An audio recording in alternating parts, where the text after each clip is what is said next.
ji, please introduce yourself. Rajesh ji, Rajesh ji, Rajesh ji, please introduce yourself. Khushi Singh, welcome. Khushi Singh, welcome. Good evening, sir. Ankita, welcome. Ankita, welcome. Aman ji, please introduce yourself. Aman, please introduce yourself. Good evening, sir. I am Aman Verma, CR of class 7-1 Botany Department. From where you are speaking? Sir, from my hostel room, sir.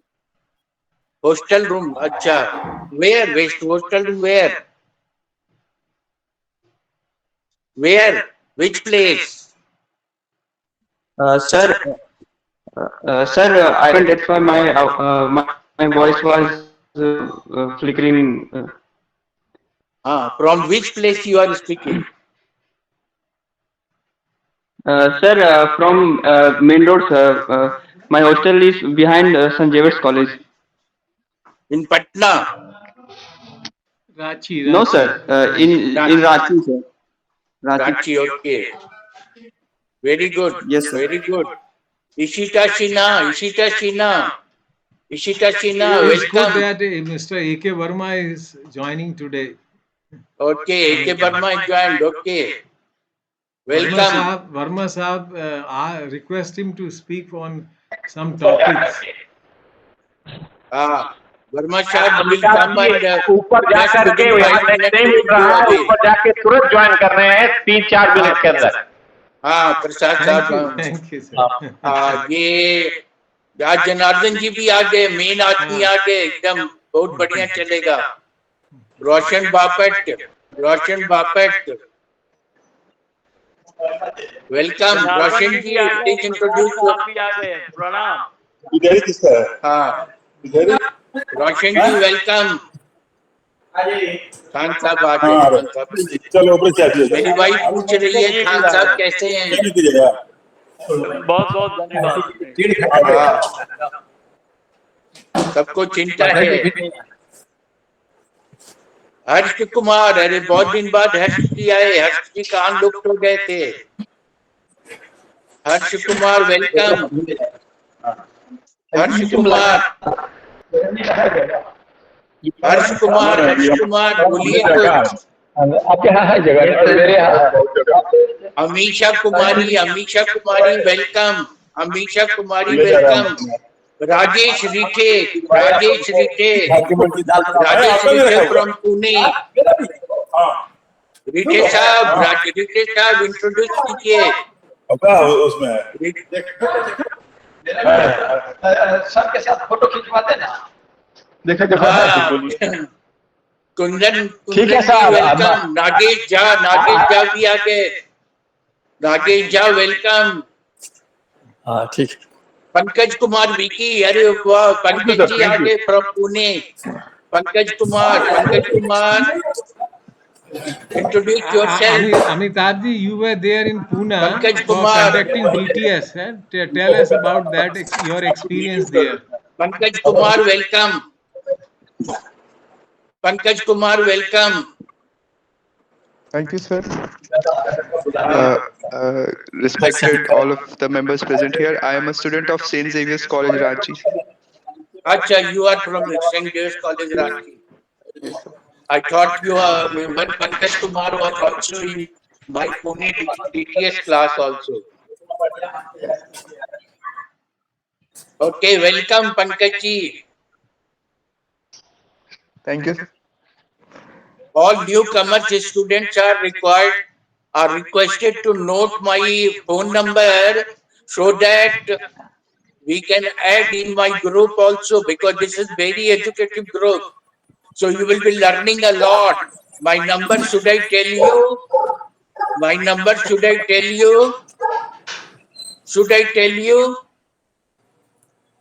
Pankaj, Aman sir आप note कर लेंगे.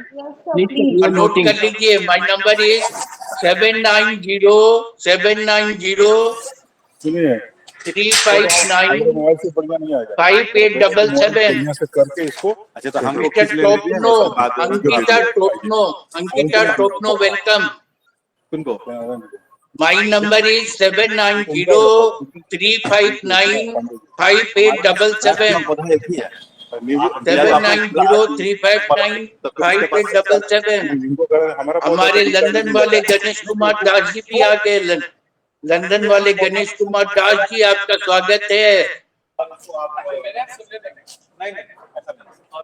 गणेश जी बहुत अच्छा लगा आप आ गए। हम पौधा ही रिकमेंड किए थे, लेकिन इन लोगों ने पहले चेंज ही किया दिया था, तो पौधा सर अरे वाह, हमारे विद्वान अजय श्रीवास्तव साहब भी आ गए। विद्वान अजय जी भी आ गए, हर्ष जी भी आ गए। बहुत मजा आएगा आज। अजय श्रीवास्तव जी भी आ गए, बहुत अच्छा लगा। सबको प्रणाम सर। प्रणाम सर, प्रणाम। आपको बहुत मिस करते हैं। और हमारे स्कॉलर भी अभी आ गए, डॉक्टर आशुतोष उपाध्याय। आशुतोष उपाध्याय बहुत अच्छे वक्ता हैं। इन्होंने 2-3 वेबिनार में बोला है। आज देखिए कैसे मौसम बदल देंगे ये। आशुतोष उपाध्याय और ये जनार्दन जी दोनों आएंगे आज। दीप दीप दीप दीप, वेलकम। दीप दीप, बहुत स्वागत है। सबको प्रणाम। आवाज आ रही है? अरे वाह, चमेली चमेली इंगवाले, चमेली इंगवाले। Perhaps she is from Pune. Chameli Bengali. Yes, she is from Pune. Perhaps Chameli, introduce yourself. Chameli, introduce yourself. Chameli, introduce Yes, sir. yourself. Yes, sir. Yes, sir. Last 5 days we are in the meeting of Together. training session. DTS Yashoda Chameli Gule Yeah. from Sangola. Yeah, very good. Welcome. You see how many things you will be learning today. Today is very important day. Anuradha. Anuradha, welcome. Anuradha. Anuradha, please introduce yourself. Anuradha. Anuradha, please introduce yourself. Anuradha. Anuradha. अपने को introduce कीजिए। अनुराधा, अपने को introduce कीजिए।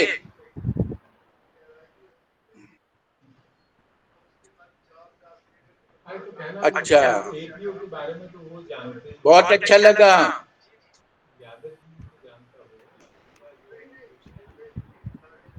अभिधन्य पाटिल, पाटिल, पाटिल साहब welcome. Patil साहब welcome. You are perhaps from Pune, no? Patil Saab. Patil Saab, you are from Pune, no? Patil ji. Patil ji, introduce yourself. Mr. Patil. Hello. Myself, Patre. I am Yeah. joining from my daughter's phone. I am in Pune on DTS class, sir. Okay, very good. Welcome. I am Amitabh. You have recognized me. Yes, sir. Yes, sir. Okay, welcome. Very warm welcome to all Pune people. Yes, sir. So you see how many things you will be learning. I think that you should come always. Ashish Bijwal. Ashish Bijwal. Ashish Bijwal, please introduce yourself. Ashish Bijwal. Ashish Bijwal. Ashish Bijwal. Sir. You are from? Ashish Bijwal. You are from? Yeah, I am from Amravati. Amravati, acha. You are in the DTS class. You are in the DTS class, perhaps. You are in the DTS class, perhaps. Alquama, Alquama, Alquama, welcome. Alquama, welcome. Welcome. Alquama, welcome. Alquama, welcome.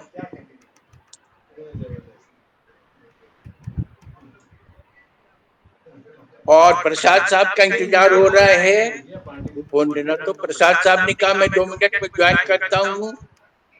तो प्रसाद साहब आ गए तो उनसे शुरू करवा दूंगा। We are 30 people.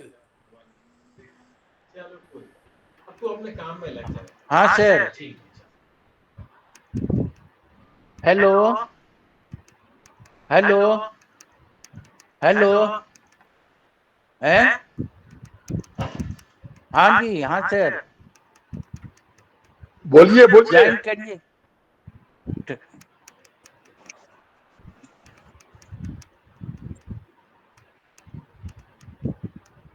बीस आदमी आ गए।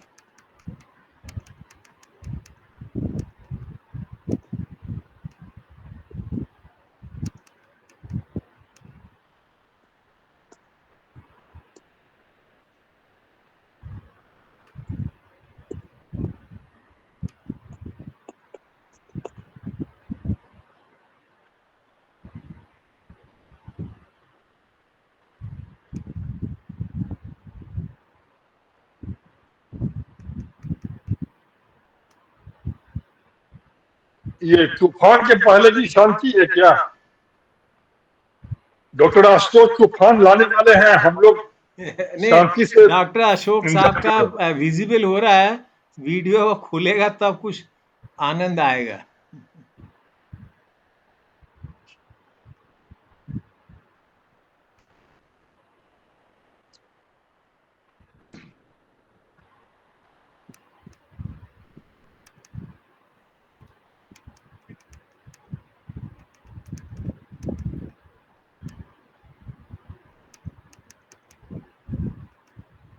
नागेश झा सर, आज तो 25 लोगों ने ज्वाइन कर लिया। नहीं, ये बहुत मतलब अमिताभ जी को क्रेडिट जाती है, वो बहुत मेहनत कर रहे हैं। मैं क्या कहूँ, भगवान की तरफ से मैं उनको आशीर्वादी भगवान से मांग सकता हूँ उनके लिए। नहीं सर, ये सारी आपका अमिताभ जी की बहुत बड़ा कृपा है। कंट्रीब्यूशन है। और देखिए आज आप डॉक्टर उपाध्याय को लाए हैं जो कि डायरेक्टर हैं, और आपकी जो विशिष्ट विद्वान हैं आप, तो इस तरह के कार्यक्रम ही ऑडियंस को प्रभावित करते हैं।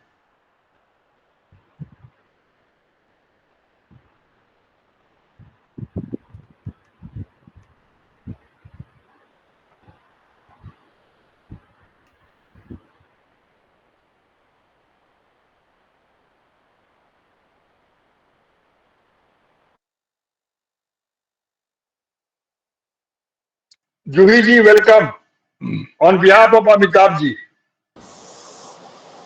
नागेश जी, आप भी कोई वार्ता लें सर क्वांटम फिजिक्स वगैरह पे, क्योंकि जैसे कि क्वांटम फिजिक्स पर बात करना, यहाँ पर मैं तब एक कहानी सुना दे रहा हूँ। हाँ जब हम बिल्कुल, लोग वेलकम। क्लास की पढ़ाई कर रहे थे, हाँ, जब क्वांटम फिजिक्स की पढ़ाई हो रही थी, जी तो हमारे प्रोफेसर थे, प्रोफेसर दीपांकर डे, रांची में ही रहते हैं, कांके रोड में। तो वो जाके बोले प्रोफेसर से कि भाई सर, आप जो पढ़ा रहे हैं हम लोग के ऊपर से जा रहा है। तब दीपांकर डे बोले कि आप लोग जाइए नागेश को पकड़िए, नागेश आप लोग अच्छे से समझा देगा। तो एक्चुअली सर, क्वांटम फिजिक्स बहुत बढ़िया सर। जस्ट हम क्या कहें, मतलब हमको अभी भी होता है हम छोड़ छाड़ के कुछ रिसर्च में लग जाए। अभी भी यदि इलेक्ट्रोमैग्नेटिक फोर्स और ग्रेविटेशनल फोर्स दोनों को कंबाइन कर दिया जाए तो हम लोग भगवान से आगे निकल जाएंगे।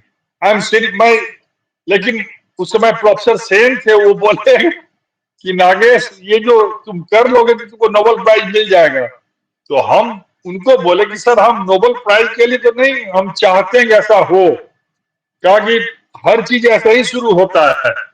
प्रोफेसर सेन बोले थे, क्योंकि अब तो आदमी यहां तक पहुंच गया है कि आफ्टर डेथ क्या होता है, बहुत सारे स्पिरिचुअल सारा चीजें ज्ञान अर्जित हो गई हैं। अब तो हम हर चीज को लिंक कर सकते हैं। बस अब तो अल्टीमेटली सर, अभी शेयर कर रहा हूं हाउस के साथ, सारी ज्ञान सर अपने देश से ही विदेश में गई है। वेस्टर्न कंट्री वाले हमारे यहाँ से, मैं ये नहीं कहूंगा चोरी करके ले गए, उस समय हमारा देश आजाद नहीं था, तो हमारे देश से ही ले गए और उन लोगों ने अपना पब्लिक रिलेशन बढ़ाया और अपना नाम कमाया। बिल्कुल बिल्कुल सर, राइट, बिल्कुल जैसे बिल्कुल पहला जो right। एटम बम गिरा था वो कश्यप मुनि का जो थ्योरी है ब्रह्मास्त्र का, जो जो भी थे उसका नाम मैं मिस कर रहा हूँ, American, rather he was not American but America में जो उसका फॉर्मूला तैयार किए, he came to all the way India, India से वेद ले गए, वेद में अध्ययन किए कश्यप मुनि का सारा ब्रह्मास्त्र का कंसेप्ट, वो जी हाँ, जी संस्कृत हाँ। सीखे, संस्कृत वो जानते थे, तब उसको ट्रांसलेट किए, तब वो एटम बम बना जो जापान पर गिरा।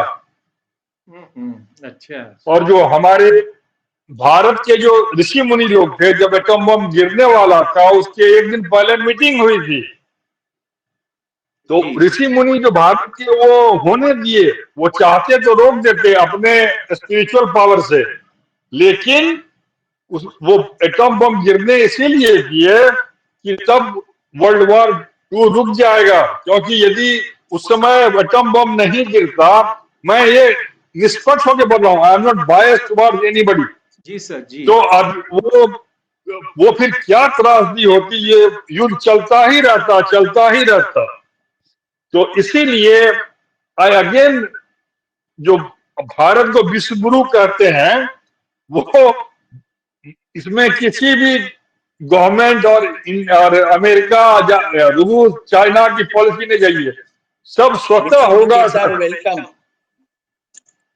अच्छा सर, अच्छा, बिल्कुल। इसलिए मैं कह रहा हूँ क्वांटम मैकेनिक्स अपने में बहुत ही मजेदार टॉपिक है, वो एक, you have to move in the imaginary world, उसके लिए ये ऑडियंस सही नहीं है सर, लेकिन जी आप जब कर रहे हैं तो उसको मैं सिंप्लीफाइड वे में कभी मैं कुछ कोशिश करता हूं सर, सो दैट कि आम लोग समझ सके, सिंपल भाषा क्योंकि में, सिंपल भाषा में। हाँ, क्योंकि एक बार इस पर आया था आपका राज, आई मीन दूरदर्शन पर आया था प्रोफेसर यशपाल, जो एक इंटरनेशनल ईयर ऑफ फिजिक्स का कुछ था, मतलब वो उसने बड़े अच्छे ढंग से लिंक किया था एक एक डिस्कवरी को, और यदि आज आइंस्टाइन का आविष्कार नहीं हुआ होता तो आज आपके पास हाथ में मोबाइल नहीं रहता, तो सारा डिस्कवरी इंटरलिंक्ड है सर। इतना इंटरेस्टिंग, इतनी खुशी हुई हमको, अब हम दूरदर्शन से जाके मांगेंगे वो चीज। Welcome. Thank you, welcome. Thank you sir, thank you. Bora Thank ji you, sir. Welcome, welcome, welcome, welcome. और बीके संजय भी आए हैं। अच्छा, अब हम चाहेंगे कि मतलब शुरुआत हम प्रसाद साहब से शुरू, ये उनसे करवा लें, चंद्रेश्वर खान साहब से। प्रसाद साहब का लग नहीं रहा है, क्योंकि अभी 7:19 हो गया, 19 मिनट हो गया, और अभी हम लोग 32, 34, 35 आदमी हो गए करीब। तो हमारे आशुतोष उपाध्याय जी और जनार्दन जी दोनों मेन वक्ता लोग तो आ ही गए हैं, तो प्रसाद साहब अपनी ये क्या बोलते हैं कि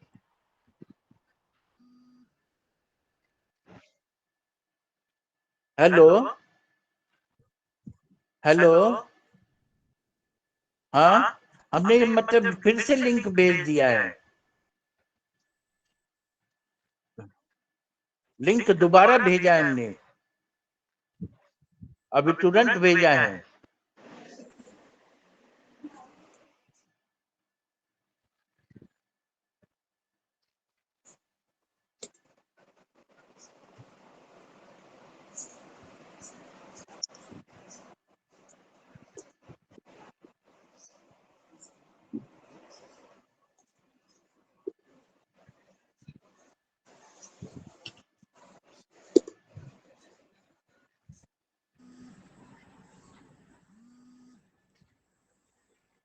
फिर से लिंक भेज दिया, दोबारा भेज दिया।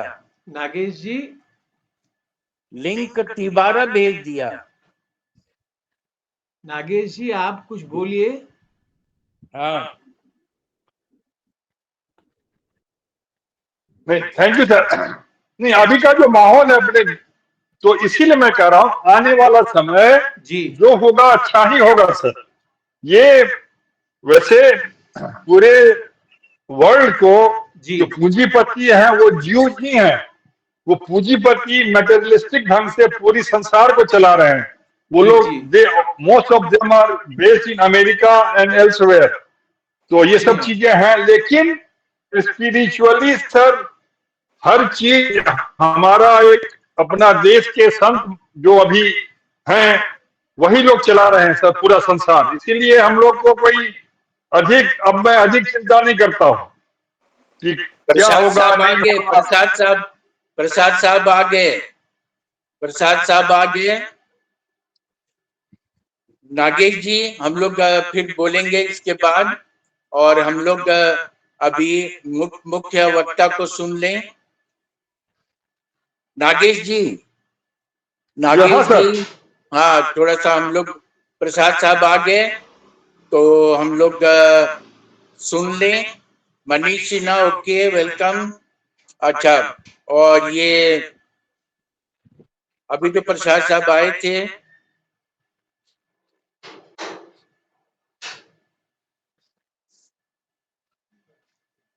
ट्राई कर रहे हैं, प्रसाद साहब का बार बार फोन आ रहा है।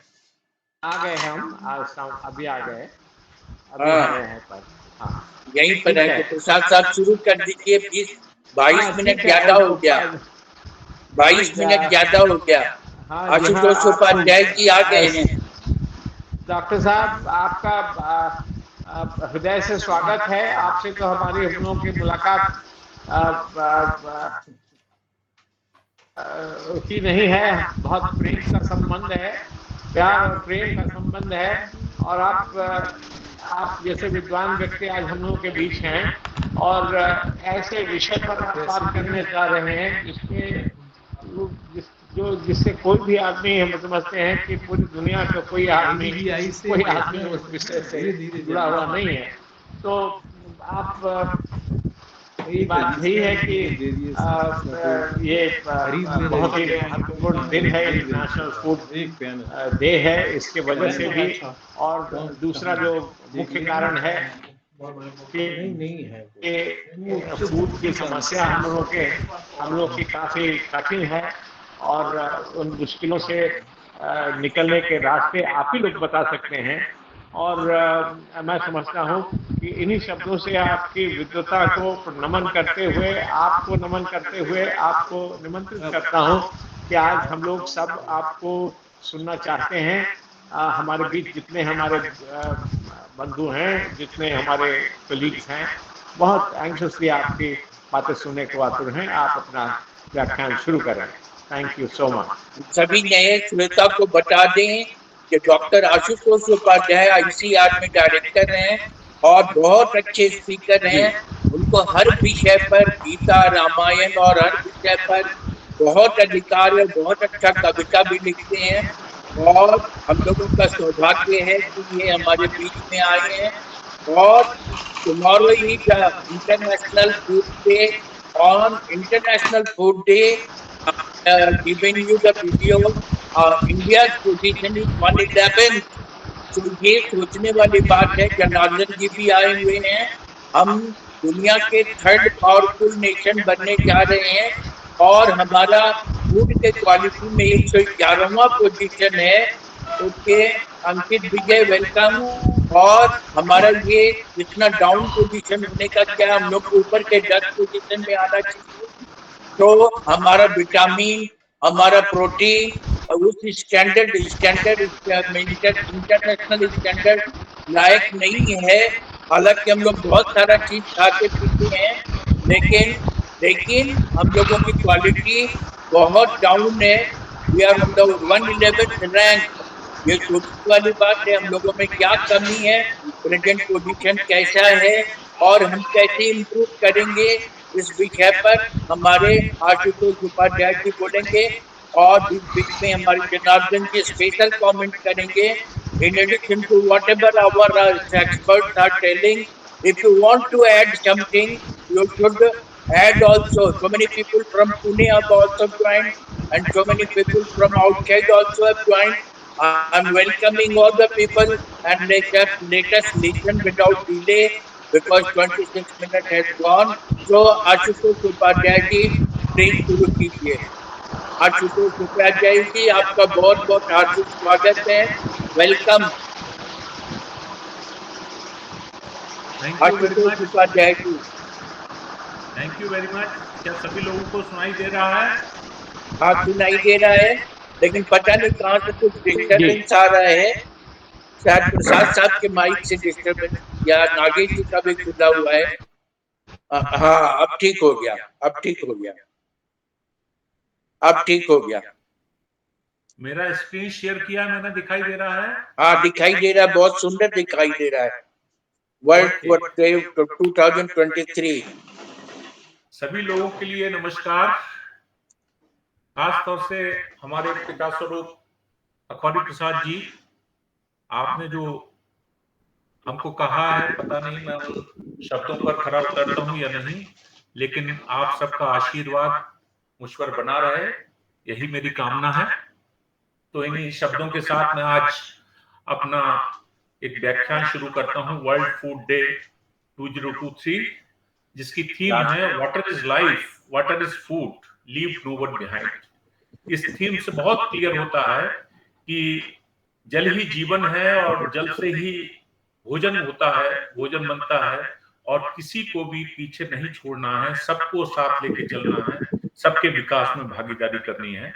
तो इसी के लिए मैं इसी के साथ अपना शुरू करता हूं व्याख्यान. मेरा स्क्रीन आगे बढ़ रहा है सर? अभी नहीं बढ़ा, अभी नहीं बढ़ा, अभी नहीं बढ़ा, अभी नहीं बढ़ा, बस पहला वाला ही स्क्रीन है. ओह, हाँ अब बढ़ गया, इंट्रोडक्शन आ गया. इंट्रोडक्शन आ गया, okay. So every year on 16th October, world comes together to observe World Food Day. This is a day dedicated to raising awareness about global hunger and promoting efforts to achieve food security for all. In 2023, theme is water is life, water is food, leave no one behind. So this theme underscores the crucial role of water in agriculture and the urgent need to ensure that no one is excluded from access to safe and nutritious food. So it is very clear from the theme that without water, life is not possible, because without water, we cannot produce a single grain. So it is very essential that if we want to ensure food on life, we should ensure sustainable amount of water availability on our earth. And in this, everybody has to take effort, everybody has to contribute. Only then it is possible.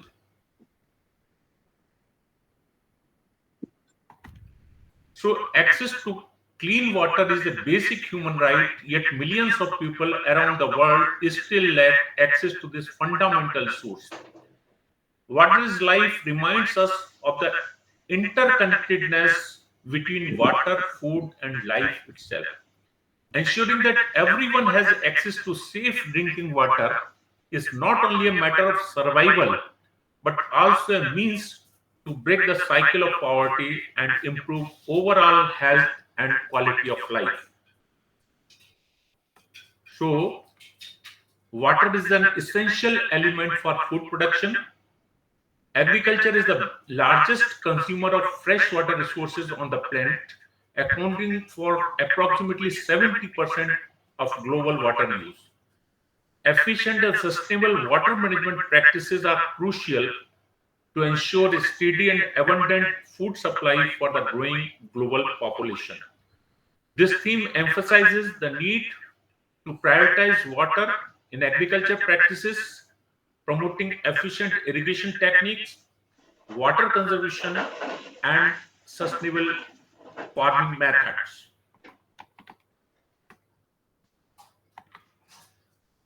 The leave no one behind. What is the purpose of that? What is the meaning of that?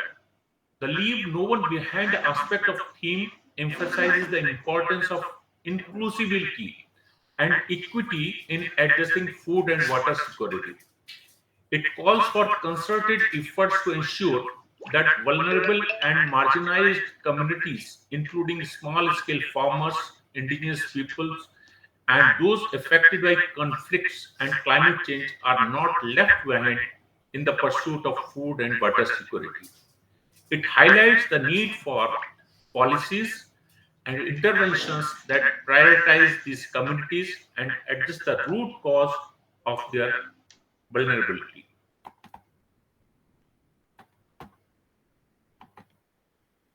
The current food system. What is the current food system? It is production, processing, transport, packaging, storage, retail, consumption loss, and waste. So all these components come under current food system. It feeds the great majority of world population and supports the livelihood of over 1 billion people. Developing countries, despite having high level of hunger and starvation, account for 44% of the 1.3 billion tons of global food loss. The four pillars of food security, that is food availability, food access, food utilization, and food production system ability, are the heart of mandate of the FAO, that is Food and Agriculture Organization. The food system is under pressure from non-climate stressors, that is population and income growth, demand and animal sourced products, and from climate change.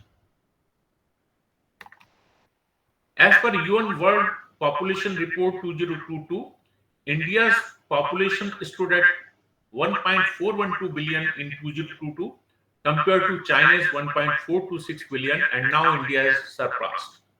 Therefore, the demand for food in India is likely to go up in the coming years. In order to provide food to an additional population, India needs not only to increase its production, but also focus on reducing food loss and waste effectively. Therefore, an effective management of food at various levels is very important for planning, effective utilization of agriculture and livestock produce to meet the additional food requirements of the growing Indian population. It becomes important to check different channels through which crop and livestock produce reaches consumers. Now let us see some world facts about hunger, malnutrition, and undernourishment. We should be aware about these figures. About 821 million people are chronically undernourished, more than 785 million reported in 2015. Globally, about 8.9% of the world population, 690 million people, go to the bed on an empty stomach each night. Mind it, how important food is. Since 2014, the number of people affected by hunger has been slowly on the rise. If it continues at this rate, it will exceed 840 million by 2030. So it is a matter of concern for all of us. Nearly 99% of undernourished people live in developing nations. About 60% of the hungry people in the world are women. About 1 in 5 births happen without a skilled birth attendant. Nearly 20 million infants are born each year with low birth weight. Of them, 96.5% are in developing countries. Then about 50% of all deaths in children are under 5 years due to undernutrition.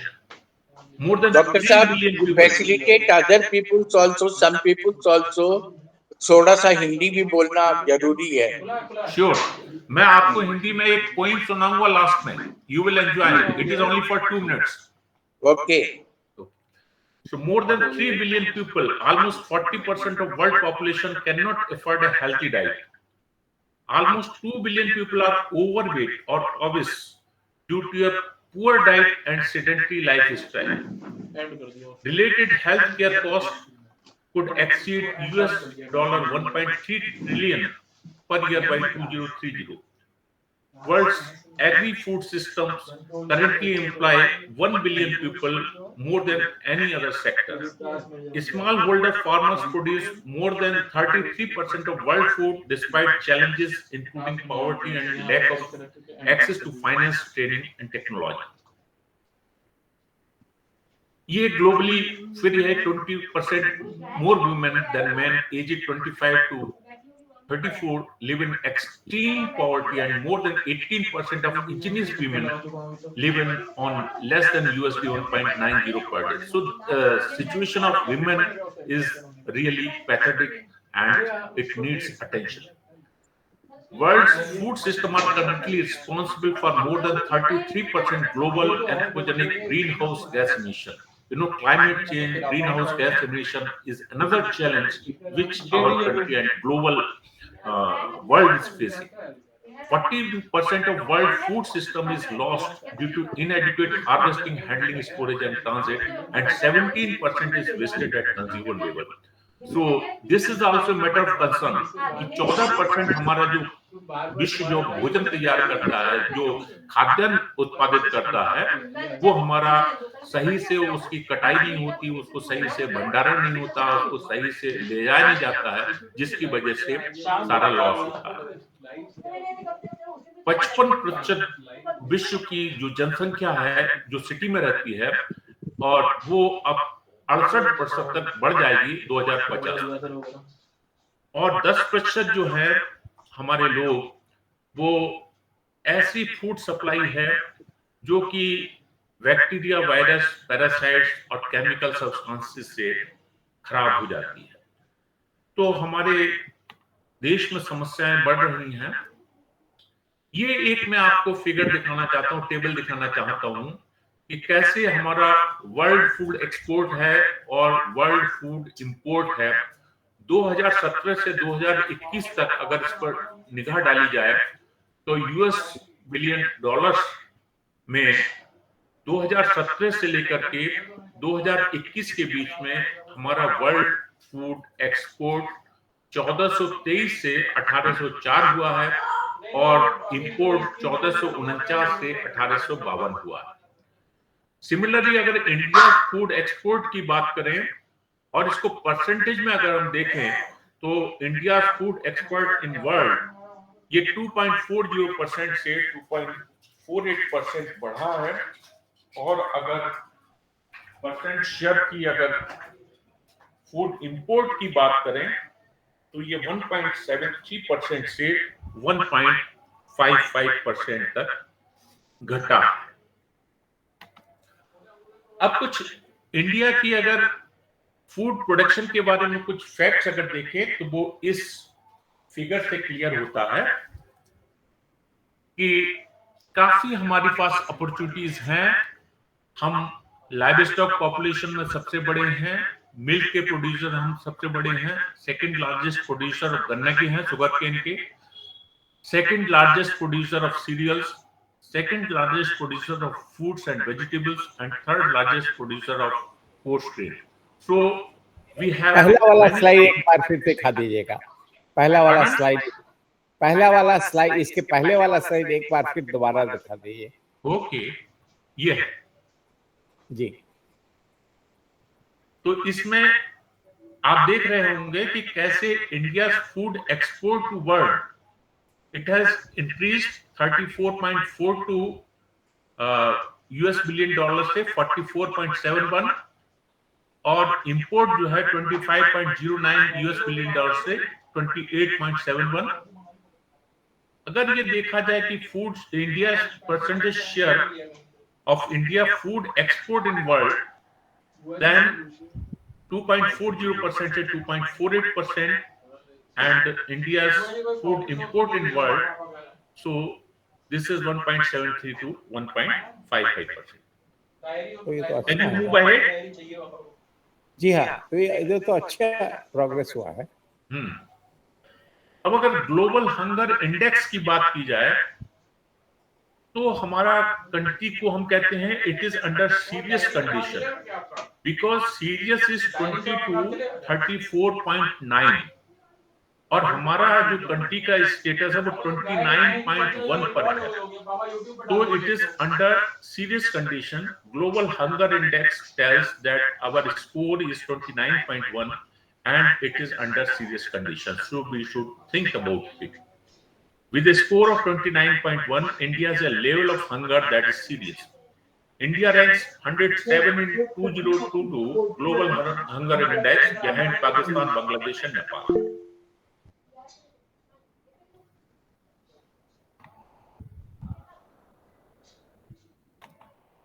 Now, what are the reasons?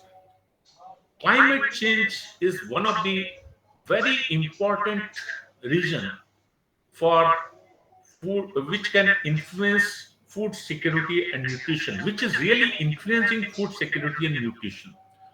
So here you see atmospheric gases like ozone, carbon dioxide, methane, nitrous oxide, then land degradation, agroecosystem, extreme events. All these influence our food security and nutrition, that is availability, accessibility, utilization and stability. So all these have combined influence on our food system, food availability, accessibility, utilization and stability. So we have to address these problems also. Then what and how much India wastes? You see, we produce, but we are not able to store and handle it properly. Due to this, there is wastage also. And this wastage can be minimized.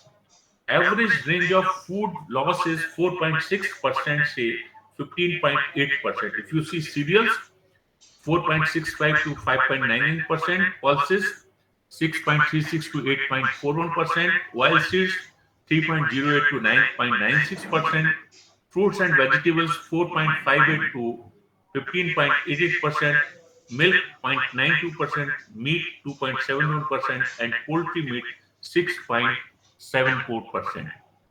So there is lot of wastage, and this wastage can be avoided. Annual cost of food security 1.5 lakh crore approximately, and annual wastage of farm produce 92,651 crore. So there is lot of food wastage which really needs to be addressed. Then some shocking findings. India is growing more food, but also wasting up to 67 million tons of it every day, every year. You can realize that we are producing more food, but we are also wasting more food. The study of CFIT concluded that fruits, vegetables, and pulses are the commodities that see the most wastage. These are prone to rotting. Other reasons include a lack of proper storage facilities, weather conditions, pest, and floods. The picture is more alarming for individual crops. 1 million tons of onion vanish on their way from farms to market, as do 2.2 million tons tomatoes. More than 5 million acres crack or rot due to unavailability of cold storage facilities. If you see food and agriculture in Bihar, the state of Bihar is one of the least economically developed states in India, where close to 80% of the population is dependent on agriculture as their main livelihood. Bihar has one of the highest rates of malnutrition in India. Bihar's rural population bears a disproportionate share of malnutrition burden, and it is heavily dependent on agriculture. Bihar incurs a post-harvest fruits and vegetable loss of over rupees 10,700 crores annually. So this is really a matter of concern that how we can minimize food wastage. Bihar has some of the highest rate of malnutrition in the country and has made the slowest progress towards Sustainable Development Goal 2. Efforts to double farmers' incomes and productivity needs to prioritize yield stabilization and improved market linkages. Agricultural policy needs to be nutrition sensitive in order to incentivize the diversification of the cropping system towards more nutritious non-staple foods. Bihar's food safety nets should be leveraged as channels for ensuring that nutrient-rich non-staples are available to households for increased consumption. Women's empowerment is a pathway for increasing demand for micronutrient-rich foods for household consumption. The role of water, sanitation, and hygiene for nutrition security should be recognized throughout the food system, beginning with crop production and post-harvest activities to eventual nutrient absorption in the household environment. Key production highlights of Bihar, if you see, makhana, largest producer of makhana in India, fourth largest producer of okra, that is ladyfinger, sixth largest producer of sugarcane in India, fourth largest producer of vegetables, sixth largest producer of wheat, and valuable cash crops. So we have potential and we do some good, we are good in production, but we are good in wastage also. Key production statistics of Bihar, if you see, in crops like wheat, pulses, here we have given some statistics that in crops, livestock and fishes, fruits and vegetables, how our production goes.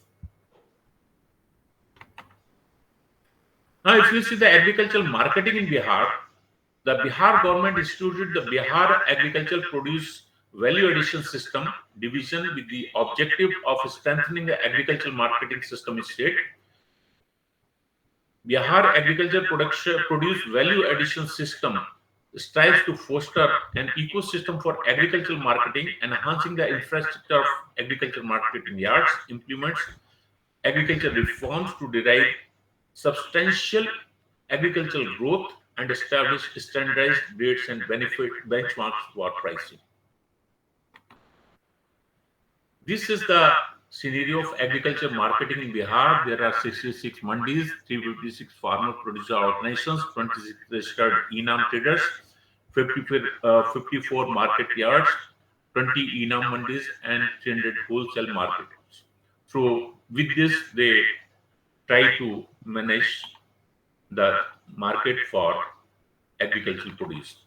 And we have 7 geographical indicators, that is Katarni rice, Jardalu mango, Maghai pan, Marcha dhan, Mithila makhana, Shahi lychee, and Shilao khajan.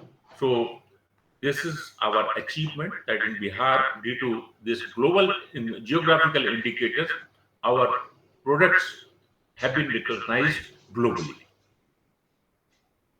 Then one district, one product program. This is also a very good program which has given boost to our individual farmers or those who have some potential, some districts who have some potential. So government has tried to focus on those products, local products, where any district has potential to bring out and to show the world that we have this potential. The ODOP scheme was introduced in 2020 to boost traditionally produced perishable indigenous products, promote them and export them. The support for agricultural products will be for processing efforts to decrease wastage and storage marketing. The Ministry of Agriculture is also focusing on agricultural crops.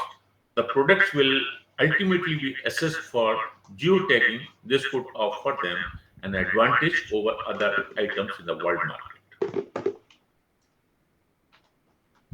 Then there are many challenges for food processing sectors. We should also learn about that there is supply chain infra gap, then inadequate link between production and processing, then seasonality of operations and low capacity utilization, supply chain institutional gaps, then inadequate focus on quality and safety standards, lack of product development and innovation. So these are some of the uh, things, issues. If we think about that, then we can increase improve our food production system and minimize wastage. Then this is a very good figure which really tells that in our food chain system, where our producer produce his products, but how in the food chain system these things deteriorates, or they do not, the efficiency is very less, so there is a scope of improvement. And pre-processing, transport, storage, processing and packaging, marketing, all these things need to be emphasized.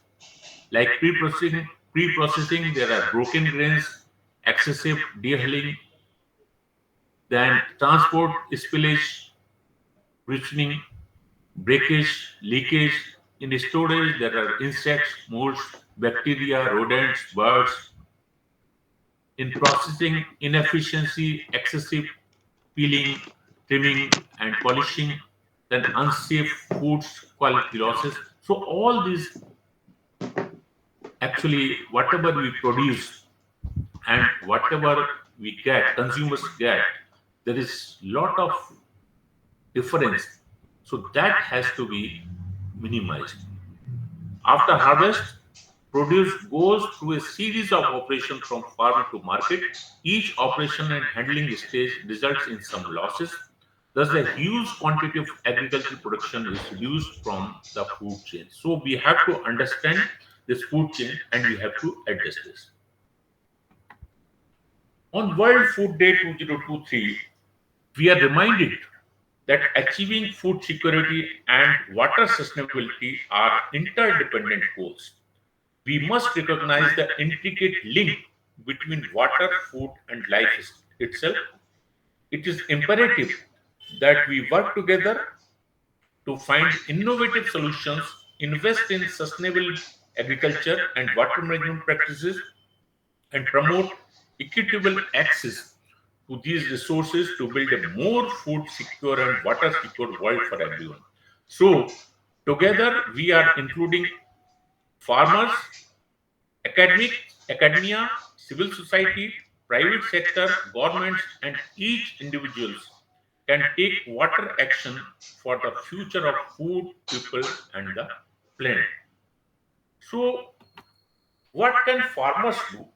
Now, I'm trying to focus on the role of various people which are included, which are present in our country, like farmers. What is the role of farmers? So, farmers are the guardians of our natural resources, and they need to be given the tools and technologies to help manage water sustainably for the future of food. So, their role is manage water use effectively. जो उनके पास पानी उपलब्ध है वो बहुत प्रभावशाली ढंग से सशक्त माध्यम से उनको उपयोग करना, दक्षता के साथ उपयोग करना. Store and dispose of pesticides correctly.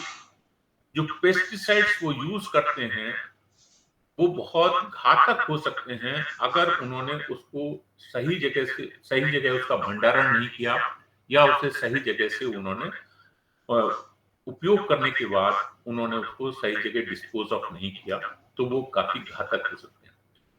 Reduce food and water loss. जो अब मैंने बताया कि जो हमारे खाद्यान्न का और जल की बर्बादी होती है उस बर्बादी को रोकना है, उस बर्बादी को कम करना है, और तभी हम अपनी एफिशिएंसी को बढ़ा सकते हैं. adopt suitable agricultural practices. Farmers को अब हमें कुछ सुटेबल एग्रीकल्चरल प्रैक्टिसेस के बारे में सोचना होगा. जैसे मैं कहता हूं कि smart agriculture. What is smart? Smart agriculture means S stands for scalable, A stands for accessible, smart, S scalable, M measurable, A accessible, R reliable, and T timely or time bound. So like this smart technology, smart agriculture, that is the need of our, which farmer has to accept. Be climate savvy, then unite for a sustainable future. Conflict over water access.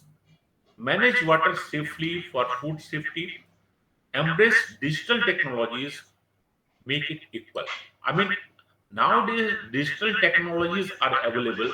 So now farmer has to update himself so that he should be aware how climate is influencing, how he can minimize the impact of floods, droughts, hot waves, cold waves. So this, by digital technologies, he can learn and he can have, he can minimize adverse impact of calamities. Now, what can academia do? Academia and researchers play an important role in taking food and water action. Research and data are the key to a better understanding of the sustainable use of water, the risks to people, agriculture, and the environment, and to monitoring progress. So, what is the role of academia? Number one, foster innovation, promote a holistic approach, inform agriculture and water policies, and work together. So this is the role of academia which they have to perform. Now, what can civil society do? Civil society plays a key role in pushing for new laws and in collaborating with governments to deliver on their commitments to address water concerns while ensuring that the most vulnerable are not left behind. So build good relations, campaign for change, advocate for accountability and inclusion, share knowledge and skills, promote innovation, contribute to the reduction of food wastage, engage with the media. Now, what can the private sector do? Companies need to become water stewards, ensuring that water use is socially and culturally equitable, environmentally sustainable, and economically beneficial. So, collect data, plan and evaluate, improve water efficiency, reduce pollution, improve waste services, explore new ways of financing, reduce food loss and waste, invest in salt-resistant crops, promote non-conventional water harvesting, improve technologies and foster innovations, support aquatic food system, promote water safety and for food safety, and partner for progress. And what can governments do?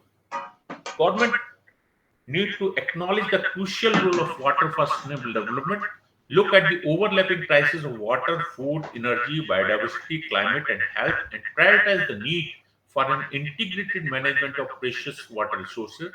So, prioritize water in policy and planning, know your water, develop national water road maps and strategies, scale of integrated water resource management, develop policies that safeguard aquatic food system, and improve water efficiency, tackle water challenges through sustainable soil management, incentivize the conservation and sustainable use of water, invest in policy development and innovative solutions, build resilience, adopt a people-centered approach, putting farmers at the center, make water safe for food safety, explore the unconventional, and ensure equal access to social protection.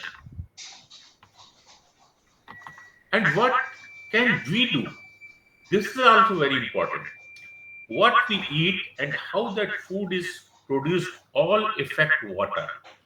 We can all improve the way we use it in our daily lives. So follow a water friendly diet. This is important.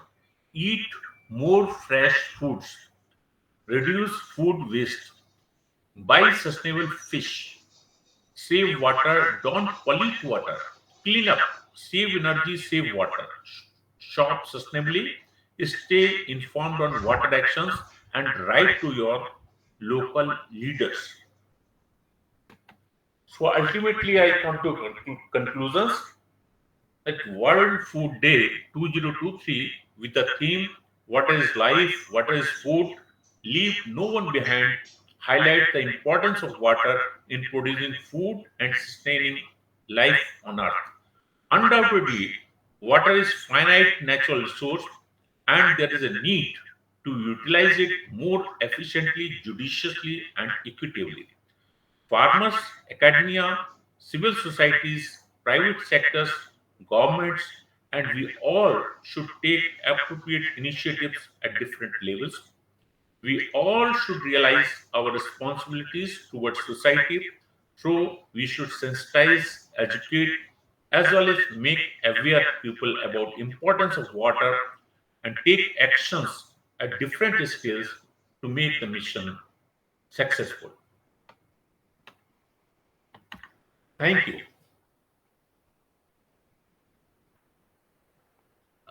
Thank you, sir. Thank you. Very nice presentation, sir.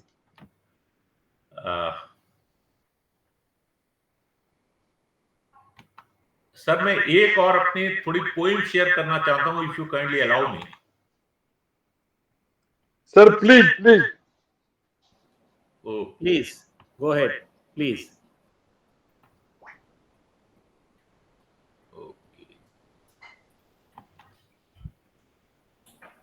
Upadhyay sir, please. Okay, sir. Just a minute.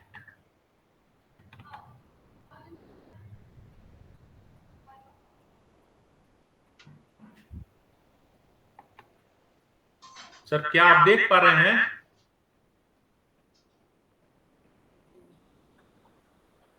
Hello Rajesh, Rithi, you want to ask anything, you can ask also. Nagesh ji telling something. Nagesh ji क्या बोलना चाहते हैं, बोलिए. Sir आप screen देख पा रहे हैं?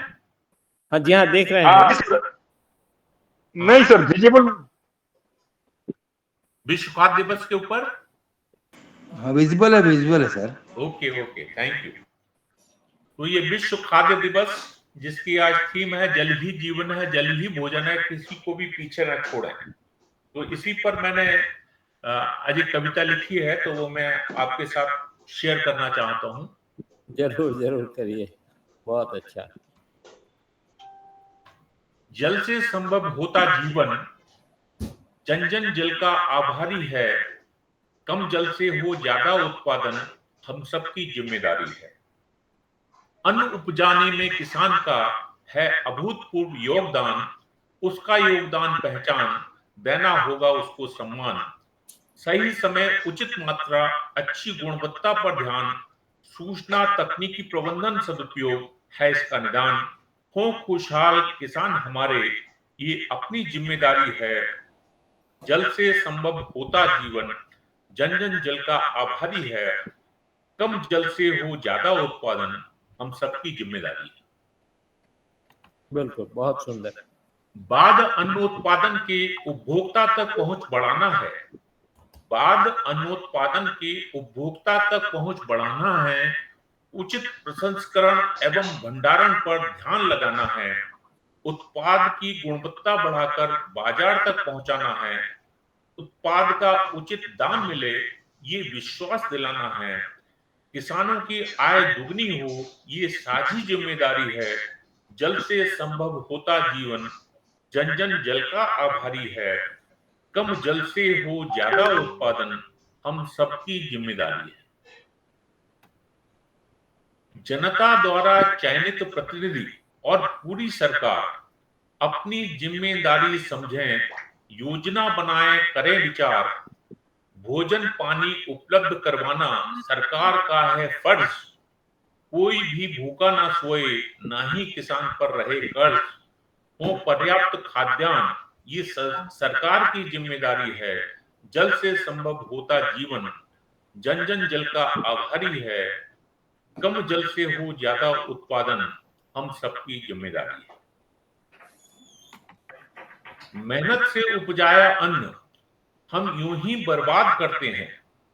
मेहनत से उपजाया अन्न हम यूं ही बर्बाद करते हैं। हम अनमोल खाद्यान्न की कीमत नहीं समझते हैं। थोड़ा खाते हैं और कुछ प्लेट में व्यर्थ छोड़ आते हैं।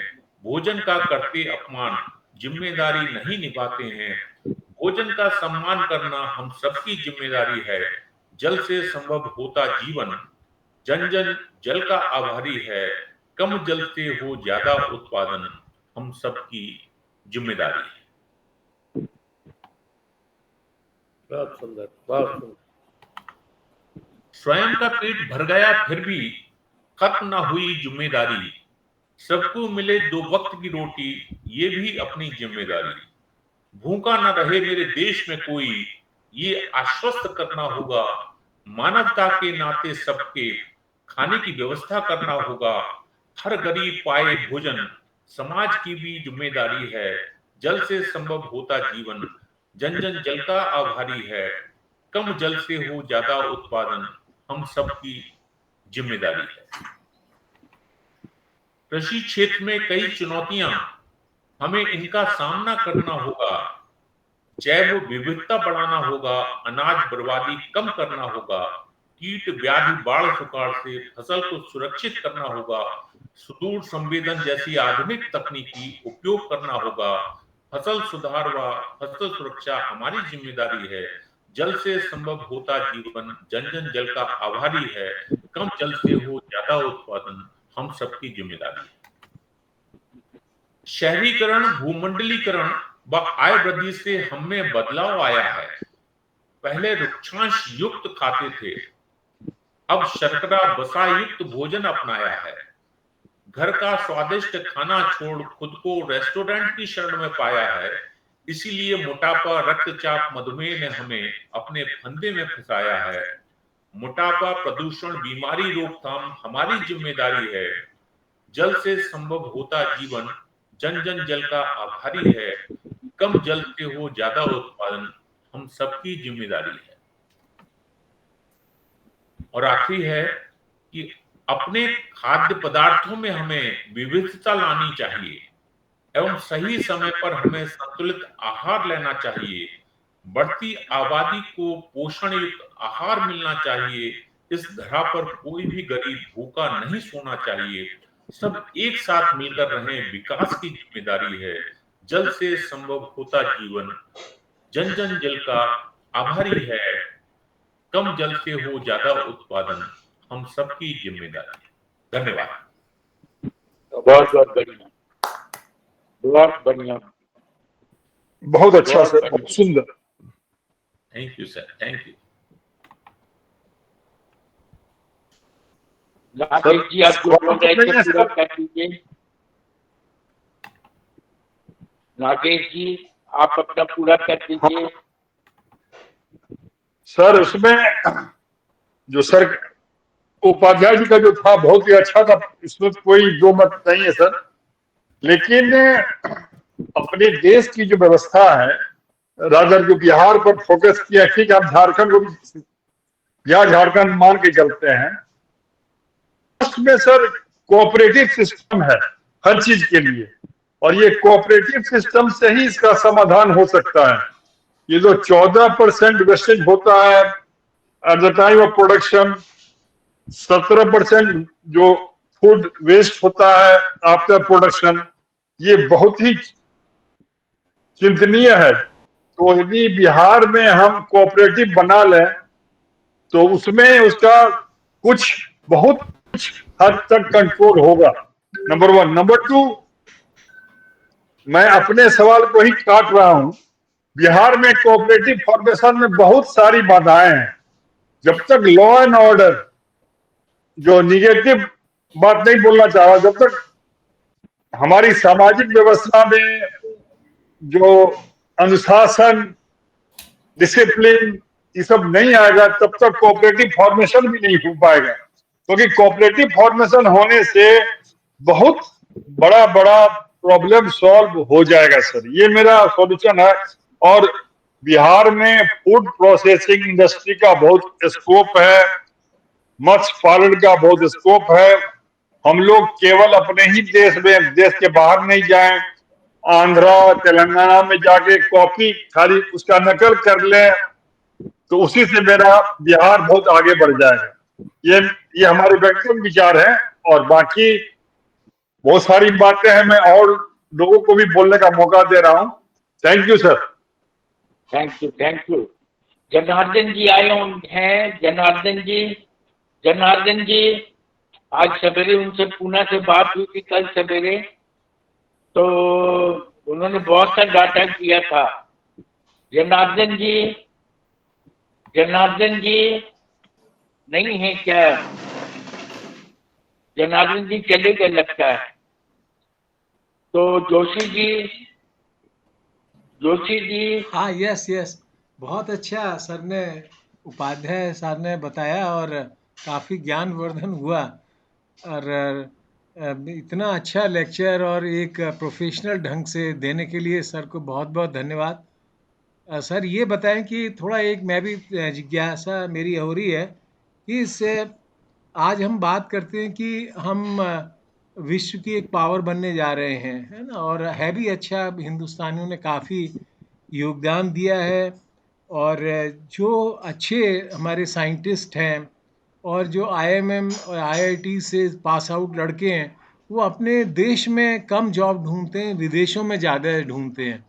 तो ऐसा ऐसा मतलब, जबकि भारत में भी जो एनवायरनमेंट है, लिविंग एनवायरनमेंट, वो भी काफ़ी कंजीनियल है और अपना देश अपना ही होता है, तो हमारे बड़े बड़े साइंटिस्ट विदेशों में क्यों जाते हैं? दूसरा सवाल मेरा आपसे सर ये है कि जब किसान एक खेती करता है तो उसके लिए उसकी तरफ से भी लापरवाही होती है, लेकिन नेचर की तरफ से भी काफ़ी लापरवाही होती है, जिसकी वजह से खेती जो है एक कई लोग जो हैं वो उसको छोड़ के, उनके पास अच्छी लैंड्स है, वो बटाई से या और दूसरों से करवाते हैं, खुद उसमें नहीं लगते। तो ये इसको एक सफल उद्योग कैसे बनाएं? और भारत तो एक कृषि प्रधान देश है, अगर हम अपना एक अर्थव्यवस्था में कृषि का योगदान काफ़ी अच्छा अगर हम दें, तो हमारी अर्थव्यवस्था भी अच्छी हो जाएगी और लोग कृषि को एक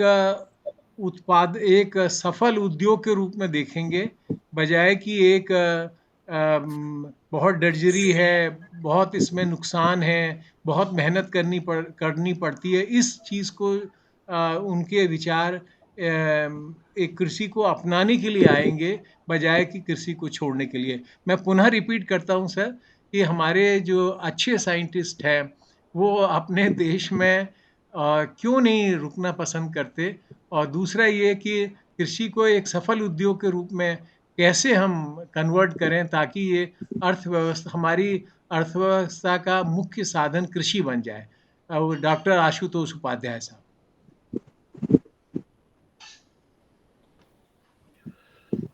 बहुत बहुत धन्यवाद sir.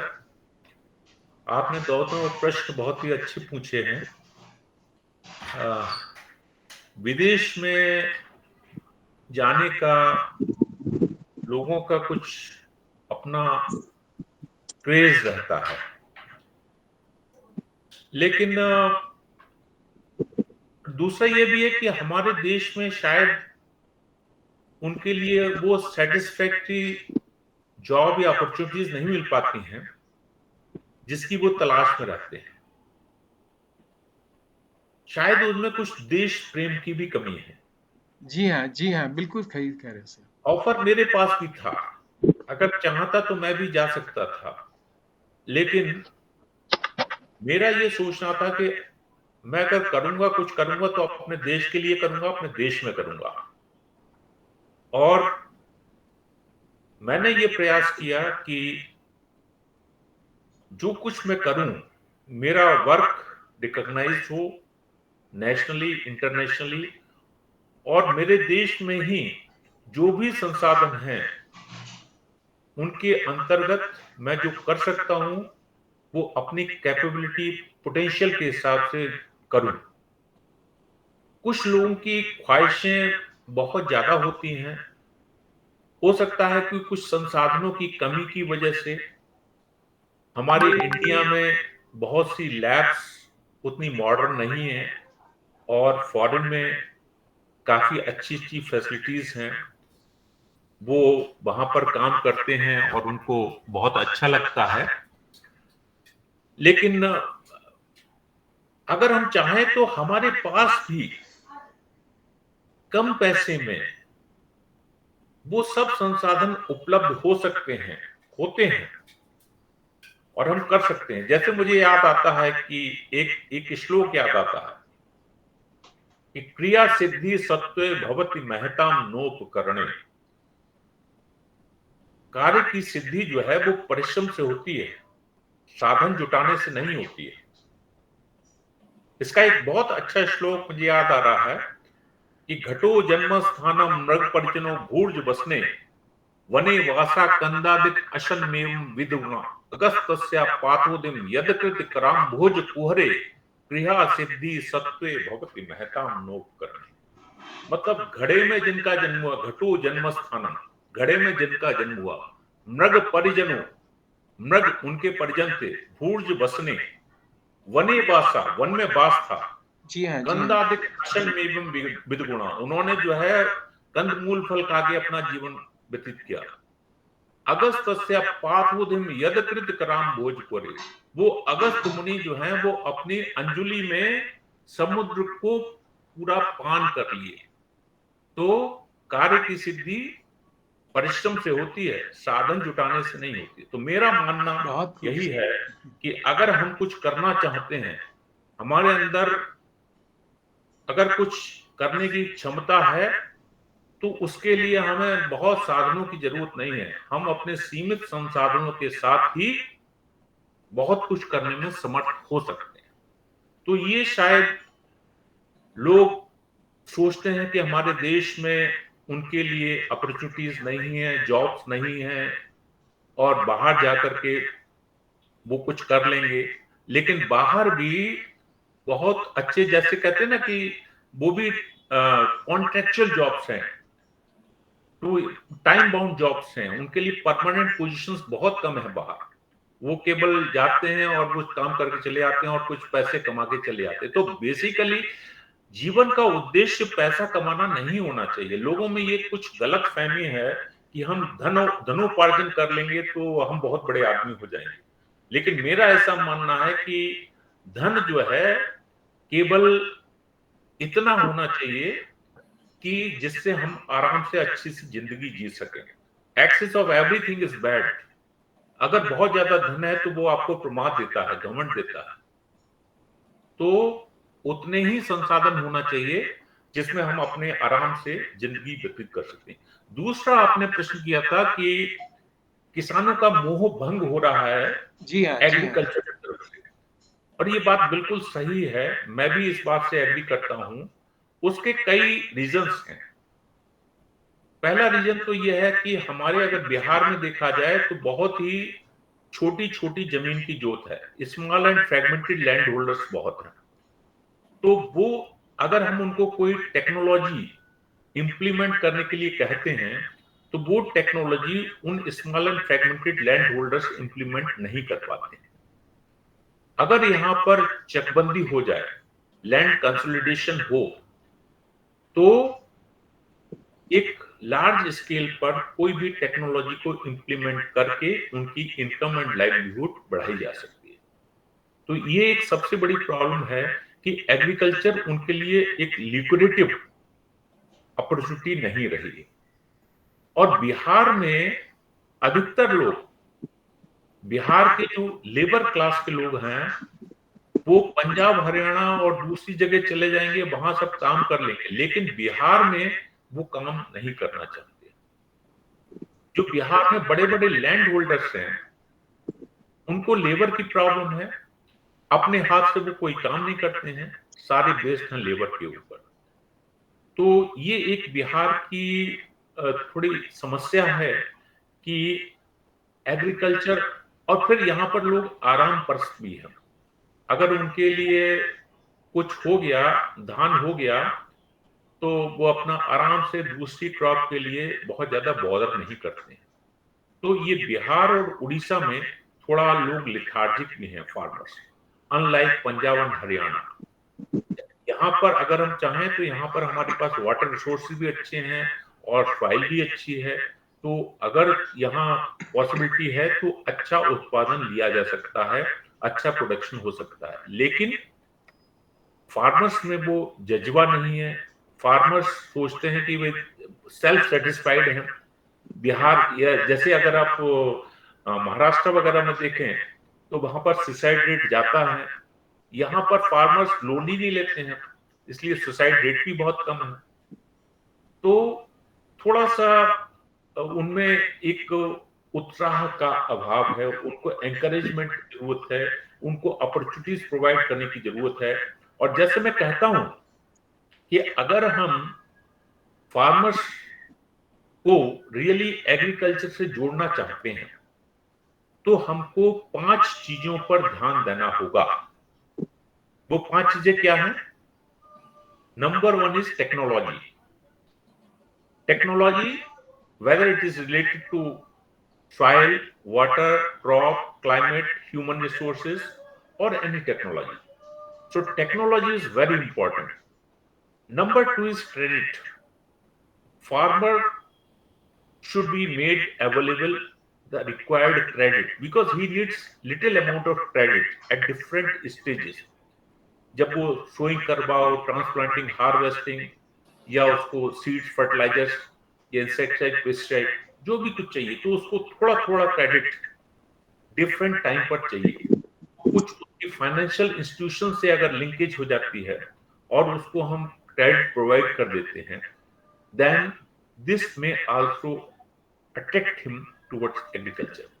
So technology, credit, then market. If we can provide appropriate market or linkage to the market so that he can sell his produce in the nearest market and get appropriate price to his product, then it will be lucrative opportunity for him. So technology, credit, market, and fourth one is information. If we can provide information to the farmer that look, today what will be the weather conditions, how much water and other inputs you have to provide, or where your product can get appropriate price in the market, who are the sellers, who are the buyers, where is the credit amount. So information is very important. And last one is infrastructure. If he has transportation facilities, storage facilities, then it will add to the value of his product. So if we really want to attract farmer towards farming, and if we really want to improve his income and livelihood, we have to think about these 5 factors, that is technology, credit, market, information and infrastructure. Thank you, sir. Thank you very much sir, बहुत सरल तरीके से आपने बताया। और really government को भी इन्हीं लाइन पे सोचना पड़ेगा। और जब हमारी एग्रीकल्चर एक सफल इंडस्ट्री के रूप में आएगी, तब हमारी इकोनॉमी में काफ़ी फर्क पड़ेगा और लोगों का पलायन भी गांव से रुकेगा। और लैंड खाली मकान बनाने के लिए नहीं है, लैंड का मोस्टली उपयोग तो एग्रीकल्चर प्रोडक्शन के लिए। थैंक यू सर, बहुत बहुत ही अच्छा इंफॉर्मेशन लेक्चर आपने दिया और क्वेश्चंस बताए। Thank you. बहुत अच्छा ये बताया आपने आंसर, और 7 फैक्टर्स बताया। बंबई से डीओपीटी के ट्रेनर विजय कुमार मेंढा भी आए हैं आज। Luckily He was also co-trainer in Pune. So, Menda Sahab, what you want to say about this International Food Day? Menda Sahab, Menda Sahab, Vijay Kumar Menda, Menda Sahab, Menda ji, Menda ji, Rajesh Rithe from Poona. Rajesh Rithe, आपने बहुत सा cartoon बना के भेजा है sir food sir पर। Good evening. हाँ जी, हाँ विजय कुमार जी बोलिए मेटा साहब। हाँ सर सर सर सर हाँ। क्षमा चाहता हूँ, मैं थोड़ा लेट पहुंचा क्योंकि आज हमारे यहाँ नवरात्रि का है ना। हाँ हाँ तो बिल्कुल। फर्स्ट डे था तो श्रीमती जी के साथ में मंदिर गए हुए थे।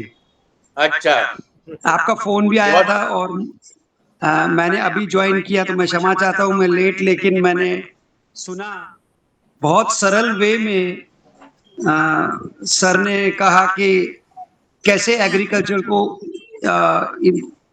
मेरा थोड़ा नेटवर्क का प्रॉब्लम है, इसके लिए शायद मैं ये नहीं कर पा रहा हूँ अपने। आवाज आ रही है आपकी अच्छी। आवाज आ रही है? हाँ आवाज आ रही है। हाँ सर।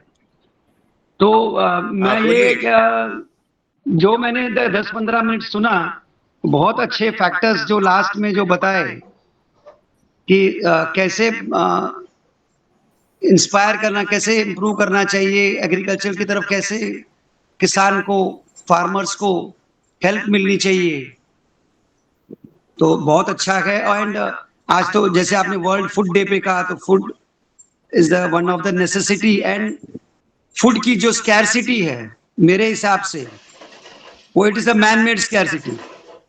लेकिन तो ये जो किसान की जो भूमिका है आज फूड प्रोडक्शन में, फूड डिस्ट्रीब्यूशन में, ये बहुत ही महत्वपूर्ण है। और इसको अगर हम बिहार को न देख, मैं तो महाराष्ट्र से हूं, जैसे सर ने महाराष्ट्र का भी रेफरेंस दिया, तो महाराष्ट्र में भी एक जोन में खाली विदर्भ जोन करके है, वहां पर वो जूनी प्रथा जो मनी लैंडिंग की है, सुसाइड की जो रेफरेंस निकला, गवर्नमेंट ने बहुत कोशिश की है उसको फार्मर्स को हेल्प करने के लिए, एलिवेट करने के लिए, मनी लैंडिंग एक्ट भी हैं। लेकिन ये जो वेदर रिलेटेड है, क्योंकि agriculture is depending totally on the weather, तो इसका इफेक्ट जितना कम किया जाए उतना ज्यादा मुझे लगता है किसान को फायदा होगा। पंजाब हरियाणा में इसका इफेक्ट इतना नहीं दिखता है, बिकॉज वहां पर ट्रेडिशनली होल्डिंग्स जो हैं वो काफी लार्ज होल्डिंग्स हैं। बाकी सब जगह बिहार में ज्यादा होगा, लेकिन और हमारे महाराष्ट्र में भी जो है होल्डिंग्स का इतना बड़ा स्केल नहीं है, लेकिन गवर्नमेंट की और कोऑपरेटिव सेक्टर है, कोऑपरेटिव मूवमेंट है, तो जो मार्केट हो या टेक्नोलॉजी हो, and specially agriculture produce markets यहाँ पर ज्यादा एक्टिव हैं, तो इस वजह से महाराष्ट्र में इतना इशू नहीं है। जो सुसाइड का इशू है अभी कम होते जा रहा है, लेकिन अभी भी आज भी एक पर्टिकुलर जोन जो विदर्भ, चंद्रपुर, नागपुर के साइड में थोड़ा ज्यादा उसका इफेक्ट है। तो मैं बस यही कहना चाहूंगा कि सर ने अच्छी इंफॉर्मेशन दी, एंड थोड़ा एग्रीकल्चर को वेदर रिलेटेड ज्यादा इंफॉर्मेशन होनी चाहिए, और वेदर पे थोड़ा डिपेंडेंस कम हो तो एग्रीकल्चर काफी डेवलप होगा। बिकॉज आज भी हम ऋषि प्रधान देश है, we are agriculture based around. आज में जो लगता है, मुझे तो इंफॉर्मेशन नहीं है, लेकिन 60 to 70% आज भी we are dependent on the agriculture, and dependent on the weather. Thank you very much sir. और अमिताभ जी, आपने जिक्र किया अभी हम पूना में थे, तो आपका जो साथ था बहुत बढ़िया रहा। काफी सालों के बाद हम मिले थे जब पटना में मैं आता था, एंड आपसे काफी सीखने को मिलता है, और आपने मुझे इसमें जोड़ के मैं बहुत शुक्रगुजार हूँ आपका। एंड मैंने अभी हमारे और मास्टर ट्रेनर जो मेरे रियली मेंटर हैं, जो मेरे गुरु हैं, उमेश चंद्र जोशी सर, प्रणाम, उनका भी मैंने सुना। नमस्कार, thank you very much thank sir. You Menda जी।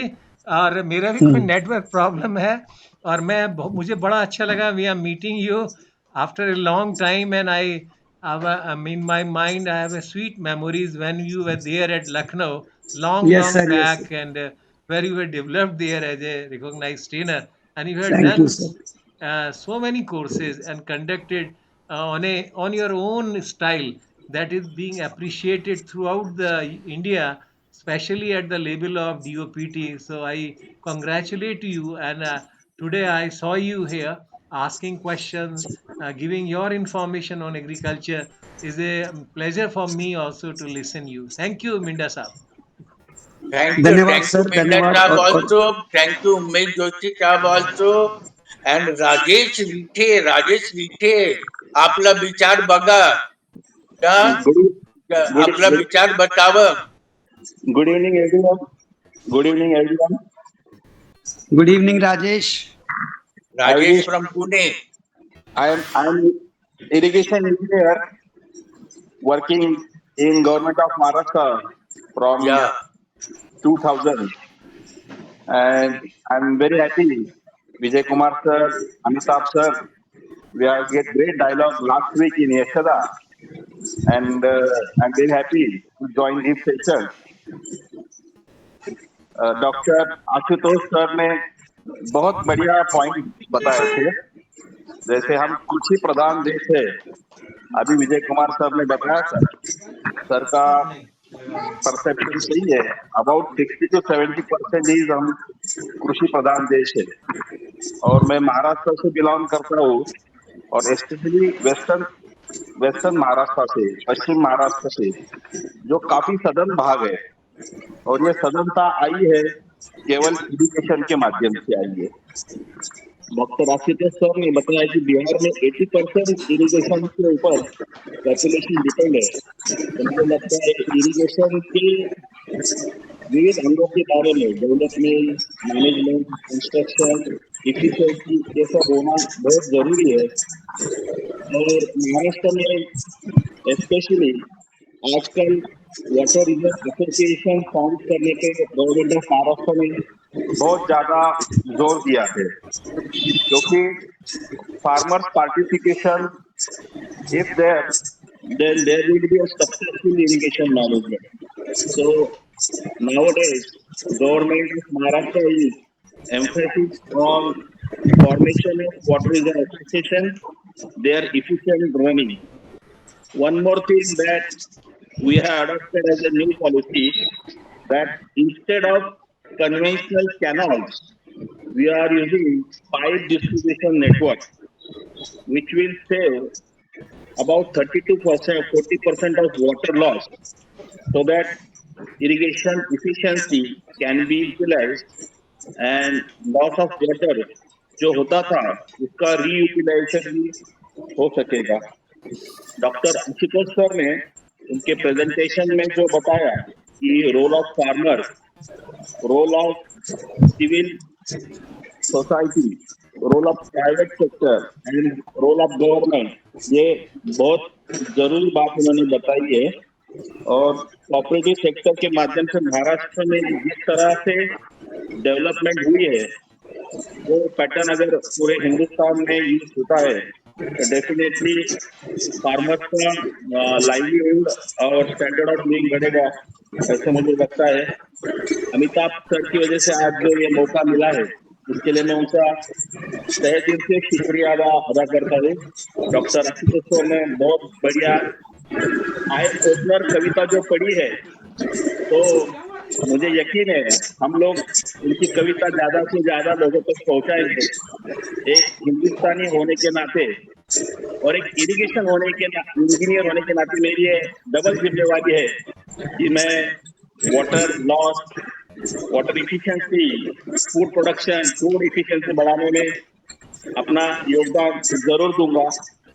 जाते जाते सिर्फ इतना ही कहूंगा, एक दिन सर जरूर ऐसा आएगा दुनिया में कोई भूखा न सोएगा. धन्यवाद. वाह, बहुत बढ़िया, बहुत बढ़िया, बहुत बढ़िया. और दीप जी हैं, दीप जी आप भी कुछ बोलना चाहेंगे? दीप जी. Deep ji, Deep ji want to say something? Deep, जूही जूही जूही आप बोलेंगी कुछ? और हमारे बीच में बहुत बड़े विद्वान गणेश चंद्र दास जी भी हैं। दास जी, गणेश जी, आप कुछ बोलेंगे? अभी हमारा रैंक इंटरनेशनल रैंक 111 है, 111वां पोजीशन है हमारा। तो हम देश के, हम मतलब दुनिया के तीसरे पावरफुल नेशन बनने जा रहे हैं और हमारा पोजीशन फूड क्वालिटी में 111वां है। तो आशुतोष उपाध्याय जी से मैं पूछना चाहूंगा कि आखिर 111वां रैंक क्यों है हम लोगों का? 1 to 10 में आना चाहिए। तो ये हम इतना पीछे क्यों रह गए? किस तरह से रैंकिंग हुई? हम लोग की क्वालिटी में बहुत कमी है। आशुतोष उपाध्याय साहब, आशुतोष उपाध्याय साहब। हाँ, धन्यवाद सर। हाँ। बिल्कुल आप सही कह रहे हैं, लेकिन एक तो देखिए ये रैंकिंग निकालने में मेरा बहुत ज्यादा विश्वास नहीं रहता है, क्योंकि जो इसमें कई फैक्टर्स ऐसे कंसीडर किए जाते हैं जो जिसमें बायसनेस ज्यादा होती है। अच्छा। और वेटेज कम होती है। ये लोग अपने अपने कंट्री के हिसाब से उसको एडजस्ट करते हैं।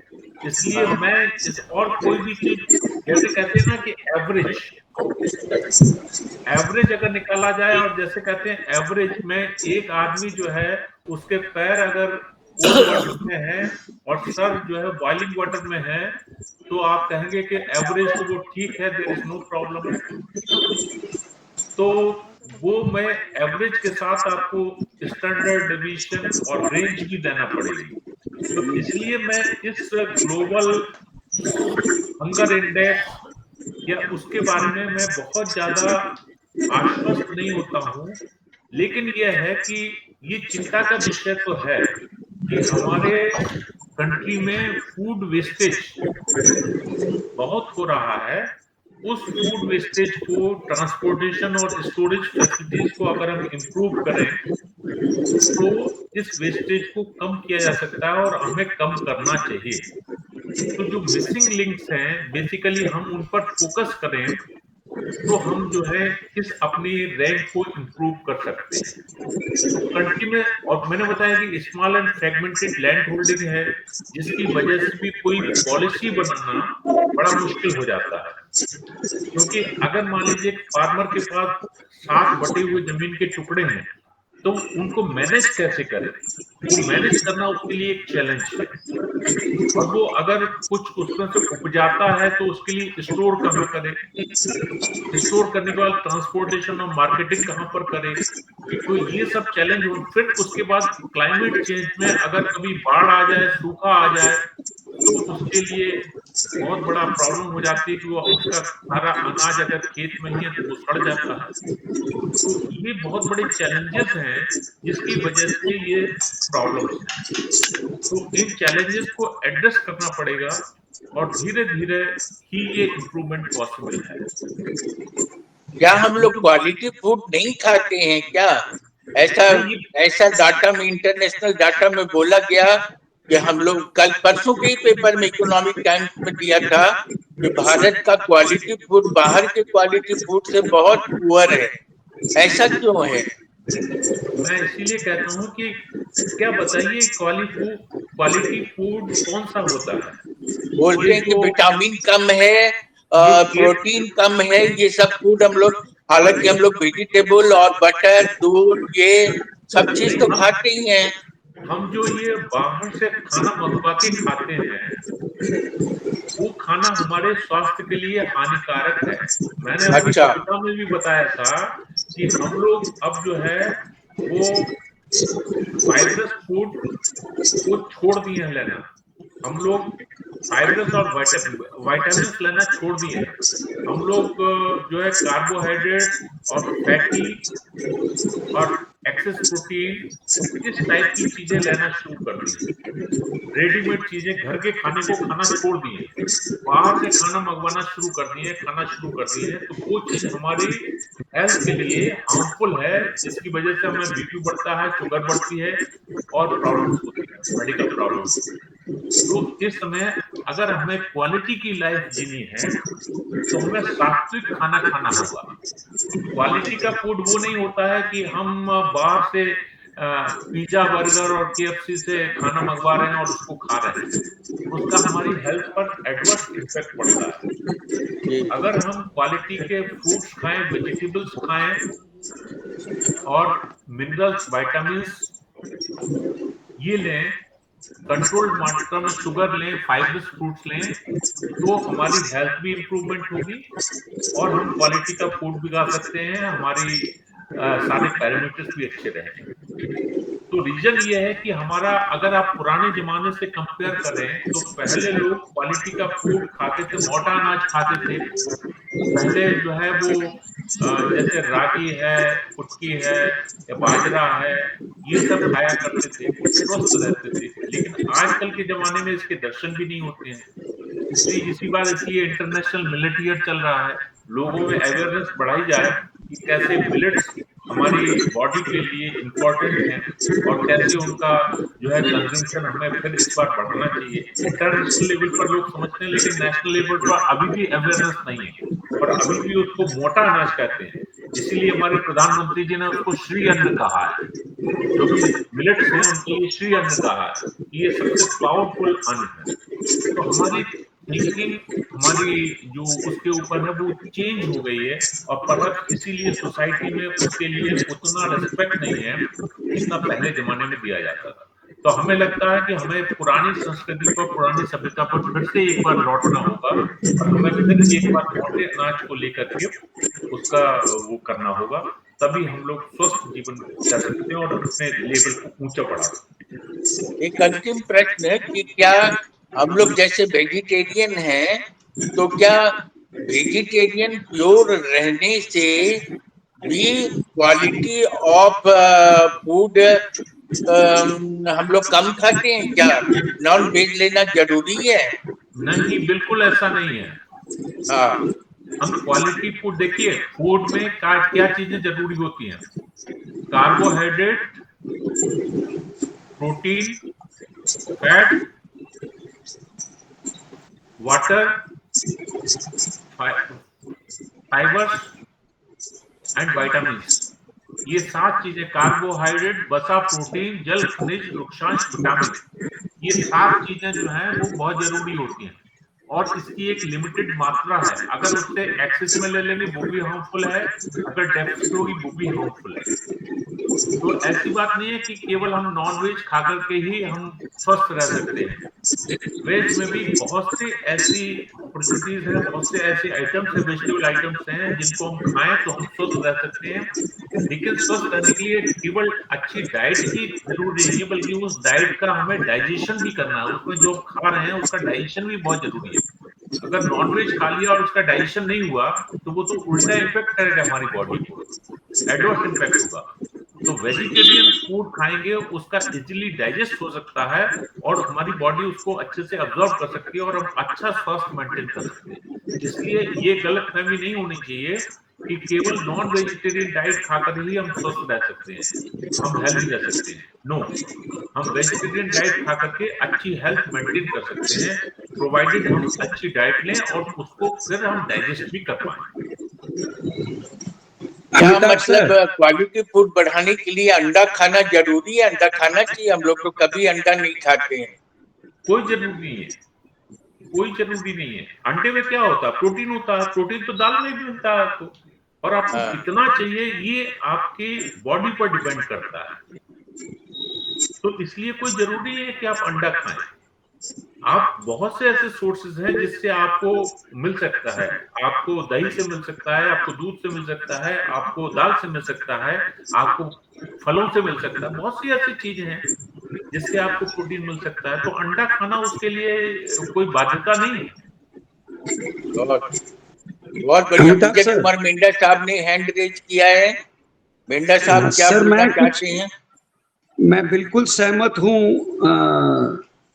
आशुतोष सर से कि अंडे की या नॉनवेज की कोई जरूरत नहीं है। इनफैक्ट आजकल की जो लाइफस्टाइल है हमारी, काफी गैजेट्स और हम रेडिएशन जो हैं उसका फिजिकल इफेक्ट, फिजियोलॉजिकल इफेक्ट पड़ता है, क्योंकि मैं फार्मेसी बैकग्राउंड से हूँ और मैं अपने अनुभव से बता सकता हूँ कि ईटिंग प्लांट बेस्ड, जितना हम प्लांट बेस्ड और होलसम फूड खाएंगे उतना हमारी डाइजेस्टिव कैपेसिटी जो है उस पर ऊपर लोड नहीं पड़ेगा और उतना हम ज्यादा एनर्जेटिक फील करेंगे। तो quality is a very relative term. और सर ने बहुत सही कहा कि ये जो सर्वेज होते हैं इसमें हिडन इफेक्ट रहते हैं, because they are sponsored by और they are influenced by the western culture और वेस्टर्न ओरिएंटेशन। हमारे यहाँ जो अभी मिलेट्स का जो चल रहा है तो उसको बढ़ावा देने के लिए these are the wholesome foods. और मेरा पर्सनल ये मानना है कि जितना हम डेयरी के कम खाएंगे, क्योंकि डेयरी का जो प्रोडक्शन होता है वो बहुत ही, मैं दूध और दही के अगेंस्ट नहीं हूं, लेकिन जिस हिसाब से दूध का mass production, we are not eating food, food is not now it is a commodity, product हो गया है। तो जो प्रोडक्ट सेल करते हैं तो उसमें प्रिजर्वेटिव्स और केमिकल्स डालते ही हैं, तो वो जो बॉडी को जाएंगे तो उसका तो असर होगा ही होगा। इसके लिए हमारी डिजीज जो है 90% of it is because of our diet and because of our lifestyle. तो अगर हम होलसम लिविंग और प्लांट बेस्ड ज्यादा खाएंगे, आजकल तो एक मूवमेंट भी है, वेगान मूवमेंट, हम सब ने सुनी है, वेजिटेरियन नहीं बट वेगान movement, non diary non sugar. तो मैं तो 2 महीने से 3 महीने से मैं खुद अपने पर्सनल छोटे से एक्सपीरियंस से बता सकता हूं कि अगर हम ज्यादा वेगान मूवमेंट या प्लांट बेस्ड और सही नमूने से खाएं, जैसे शाम को 7 या 8 बजे के पहले, सोने के कम से कम 2 घंटे पहले, तो that is a quality food. Food कौन सा भी हो, आप कितना भी अच्छा लीजिए, लेकिन अगर आप उसको सही टाइम पे सही वक्त से नहीं खाते हैं तो उसका डाइजेशन पे इफेक्ट होता ही है। बस यही मेरा कहना। Thank you sir.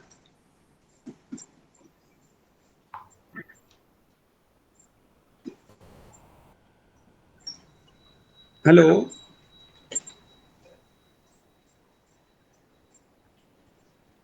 Amitabh sir, आप हैं?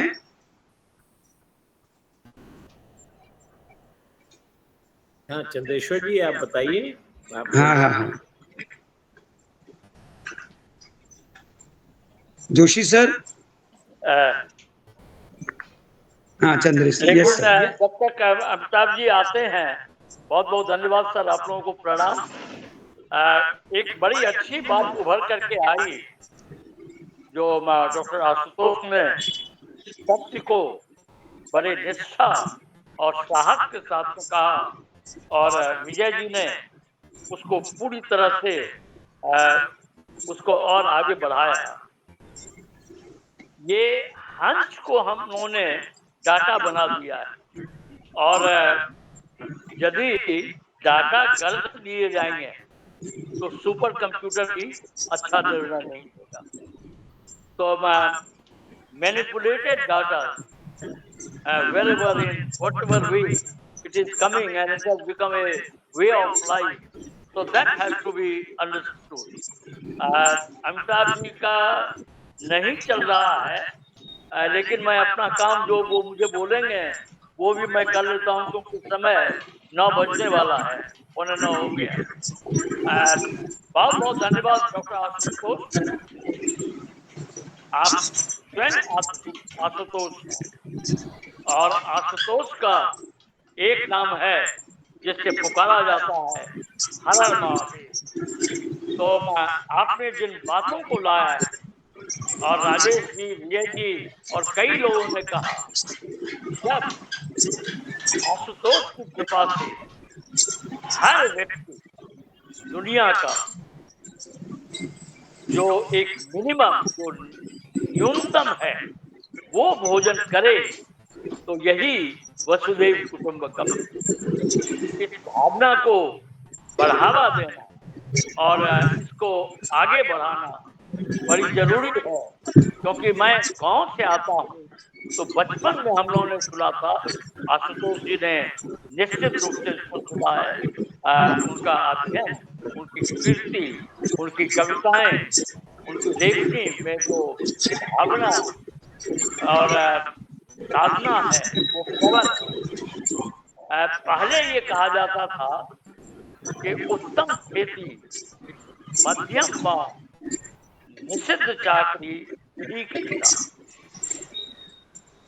तो माइंडसेट हमारा बदल गया, हमने कृषि को बहुत नीचे ला दिया और वही जीवन है, जल जीवन है, अन्न जीवन है, अन्न और मन मिला हुआ है। इन चीजों को पहले के लोगों ने समझा था कि यदि अन्न की व्यवस्था होती है, खेती को उत्तम किया जाता है और मतलब वाणिज्य व्यापार उसके बाद, तो फिर वो दोनों, ये दोनों जो है वो चाकरी को उत्पन्न करेगा।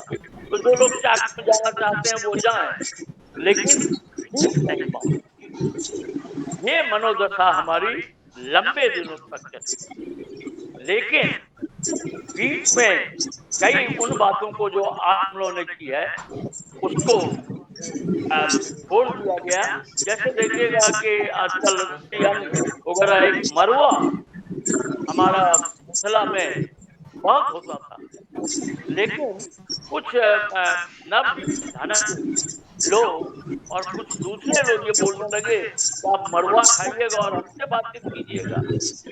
यानी उस अन्न को जो हमें बल नहीं देता है, ताकत नहीं देता है, उसको हमने महान बना दिया और जो हमें बहुत कुछ देता था उसको हमने हाथ दिए पका दिया। आज वही मरुआ, वही श्री अन्न जिस रूप में बिक रहा है। मैं एक जगह जा रहा था फ्लाइट में, जब उसका हलवा दिया गया तो मैं तो महुआ वाले इलाके का रहा, तो मुझे लगा कि मेरे पिताजी 116 वर्ष की अवस्था में गए थे, उन्होंने हमेशा मोटे अनाज पर ध्यान दिया था और वो खाद को पानी दिलवाते थे जहाँ जरूरत है। खाद, फर्टिलाइजर एंड पेस्टिसाइड, वो बोलते थे कि हमको एक मुट्ठी होगा उसी से हम पूजन करेंगे, लेकिन वो हम अनाप शनाप नहीं खाए और उन्होंने नहीं खाया। मैं और मेरे पिताजी मेरे लिए भी अलग से रखते थे जब मैं गाँव जाता था। तो वो जो हमारी संस्कृति है जिसमें हमने विकृति पैदा कर अपनी प्रवृत्ति और प्रकृति को बेकार कर दिया। आप जैसे डॉक्टर आशुतोष, आप एक प्रबल विद्वान हैं और कृषि को जानते हैं। इस बात को लोकप्रिय बनाया जाए कि कृषि के काल उत्तम खेती, ये किसी से कम नहीं है, क्योंकि अन्न के बिना हम भिन्न हो जाते हैं, हमारा जीवन चलेगा नहीं। तो ये गरिमा, ये माइंडसेट यदि हम फिर से बदलाव लाते हैं, इसका ये मतलब नहीं है कि कारखाने नहीं रहेंगे, इसका ये मतलब नहीं है कि दूसरी चीजें नहीं रहेंगी, लेकिन जो हमारा आधार है उससे हम निराधार नहीं हो।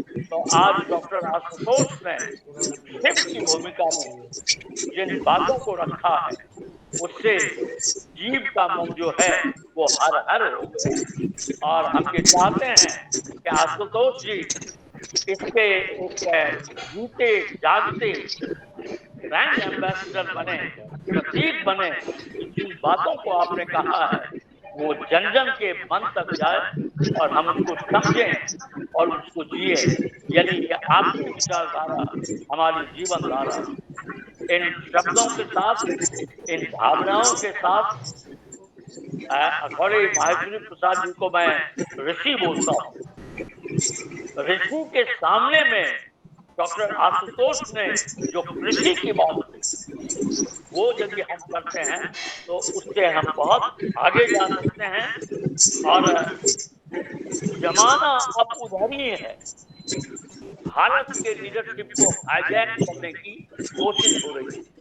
इस चीज को हम समझें, इस पर काम करें, और जो हमारी प्राचीन सभ्यता रही है, जो आपने आधुनिक भाषा में बताया कि उत्तम खेती, मध्यम बांध, उसको भी छोड़े नहीं हम, ट्रेड एंड कॉमर्स, और चाकरी जो है जहां से पैदा होता है वो पैदा करते रहें कि लोग अट्रैक्ट होंगे। तो आपको बहुत बहुत धन्यवाद।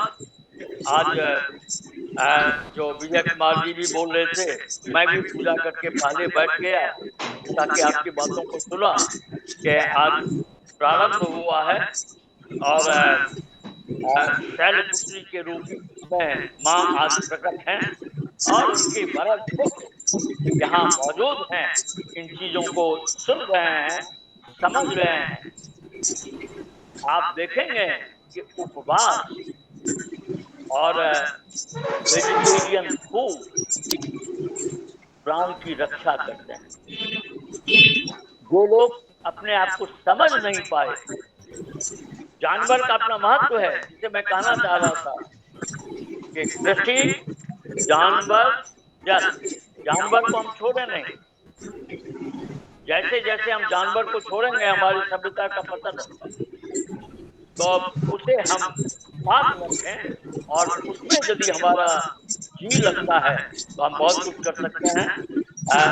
मन किया, हालांकि मैं अभी बोल नहीं रहा हूँ, और इधर उधर से इशारा भी आ रहा है कि थोड़ा नीची आवाज में, लेकिन अखौरी साहब यहाँ हैं, आज विजय जी हो गए, अमिताभ जी का पता नहीं कैसे गड़बड़ाया है, उमेश जी यहाँ हैं।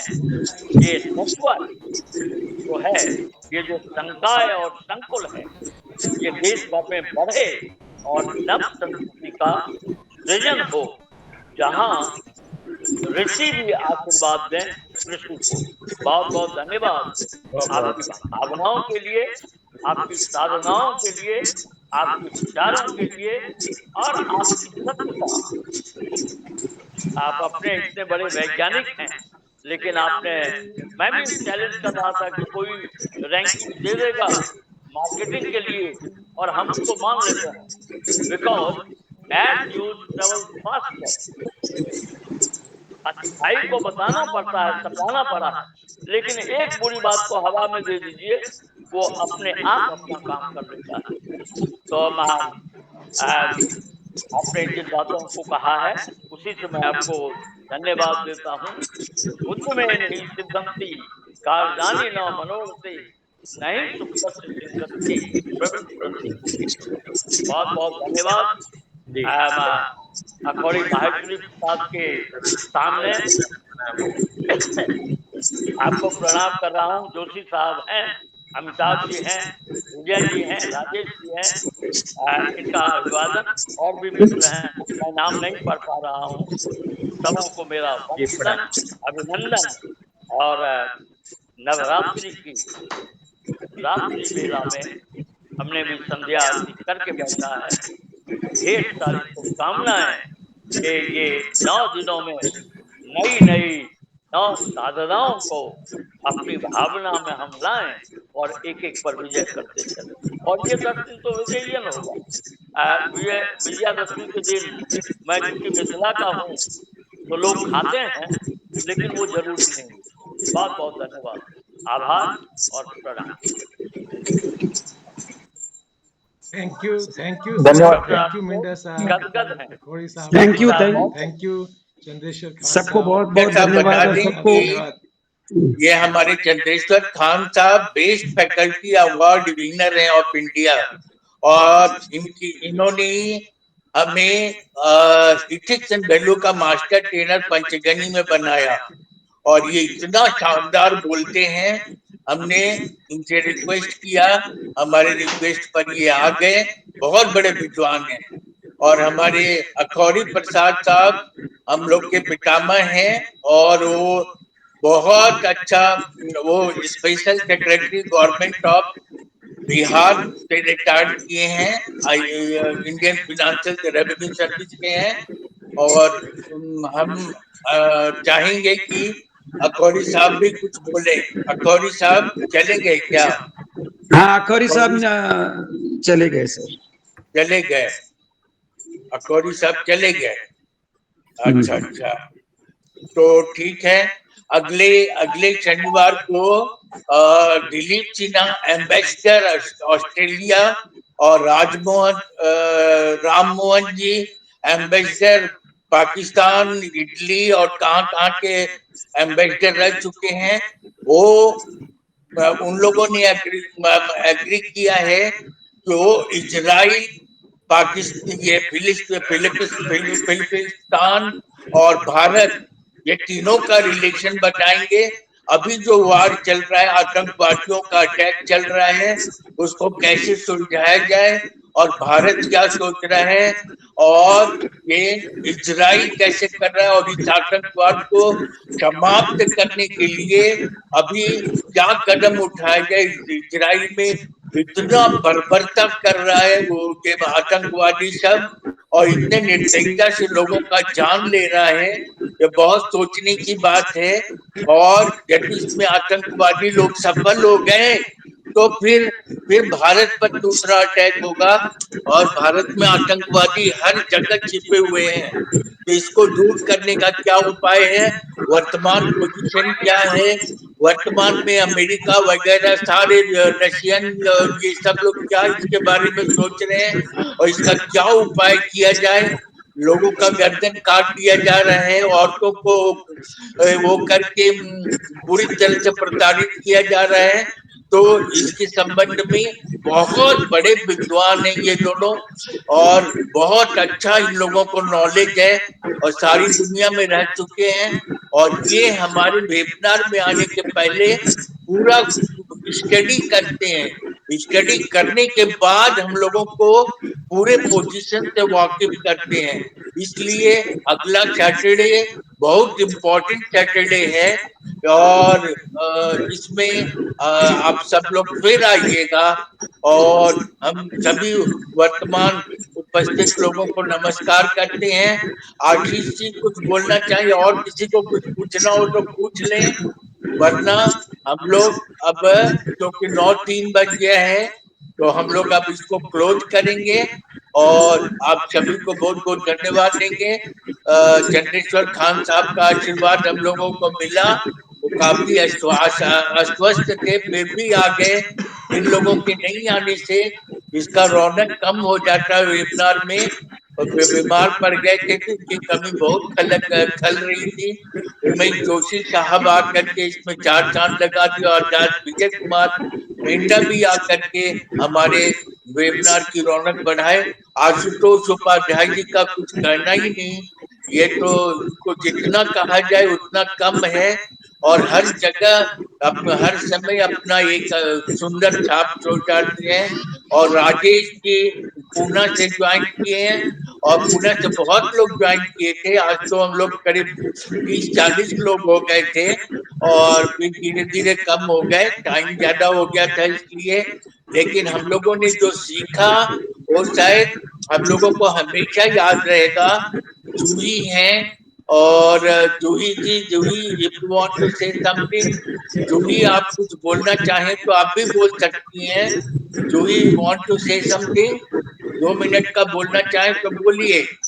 जूही जूही जूही जूही आप बोलना चाहेंगी तो ठीक है। अब हम इसको क्लोज करते हैं। आप सभी को धन्यवाद, सभी को प्रणाम। हम लोग फिर शनिवार को मिलेंगे। सभी को प्रणाम। बहुत धन्यवाद। चंदेश्वर खान साहब को चरण स्पर्श, चंदेश्वर खान साहब को चरण स्पर्श, जोशी जी को चरण स्पर्श। हम लोग फिर मिलेंगे। सभी को नमस्कार।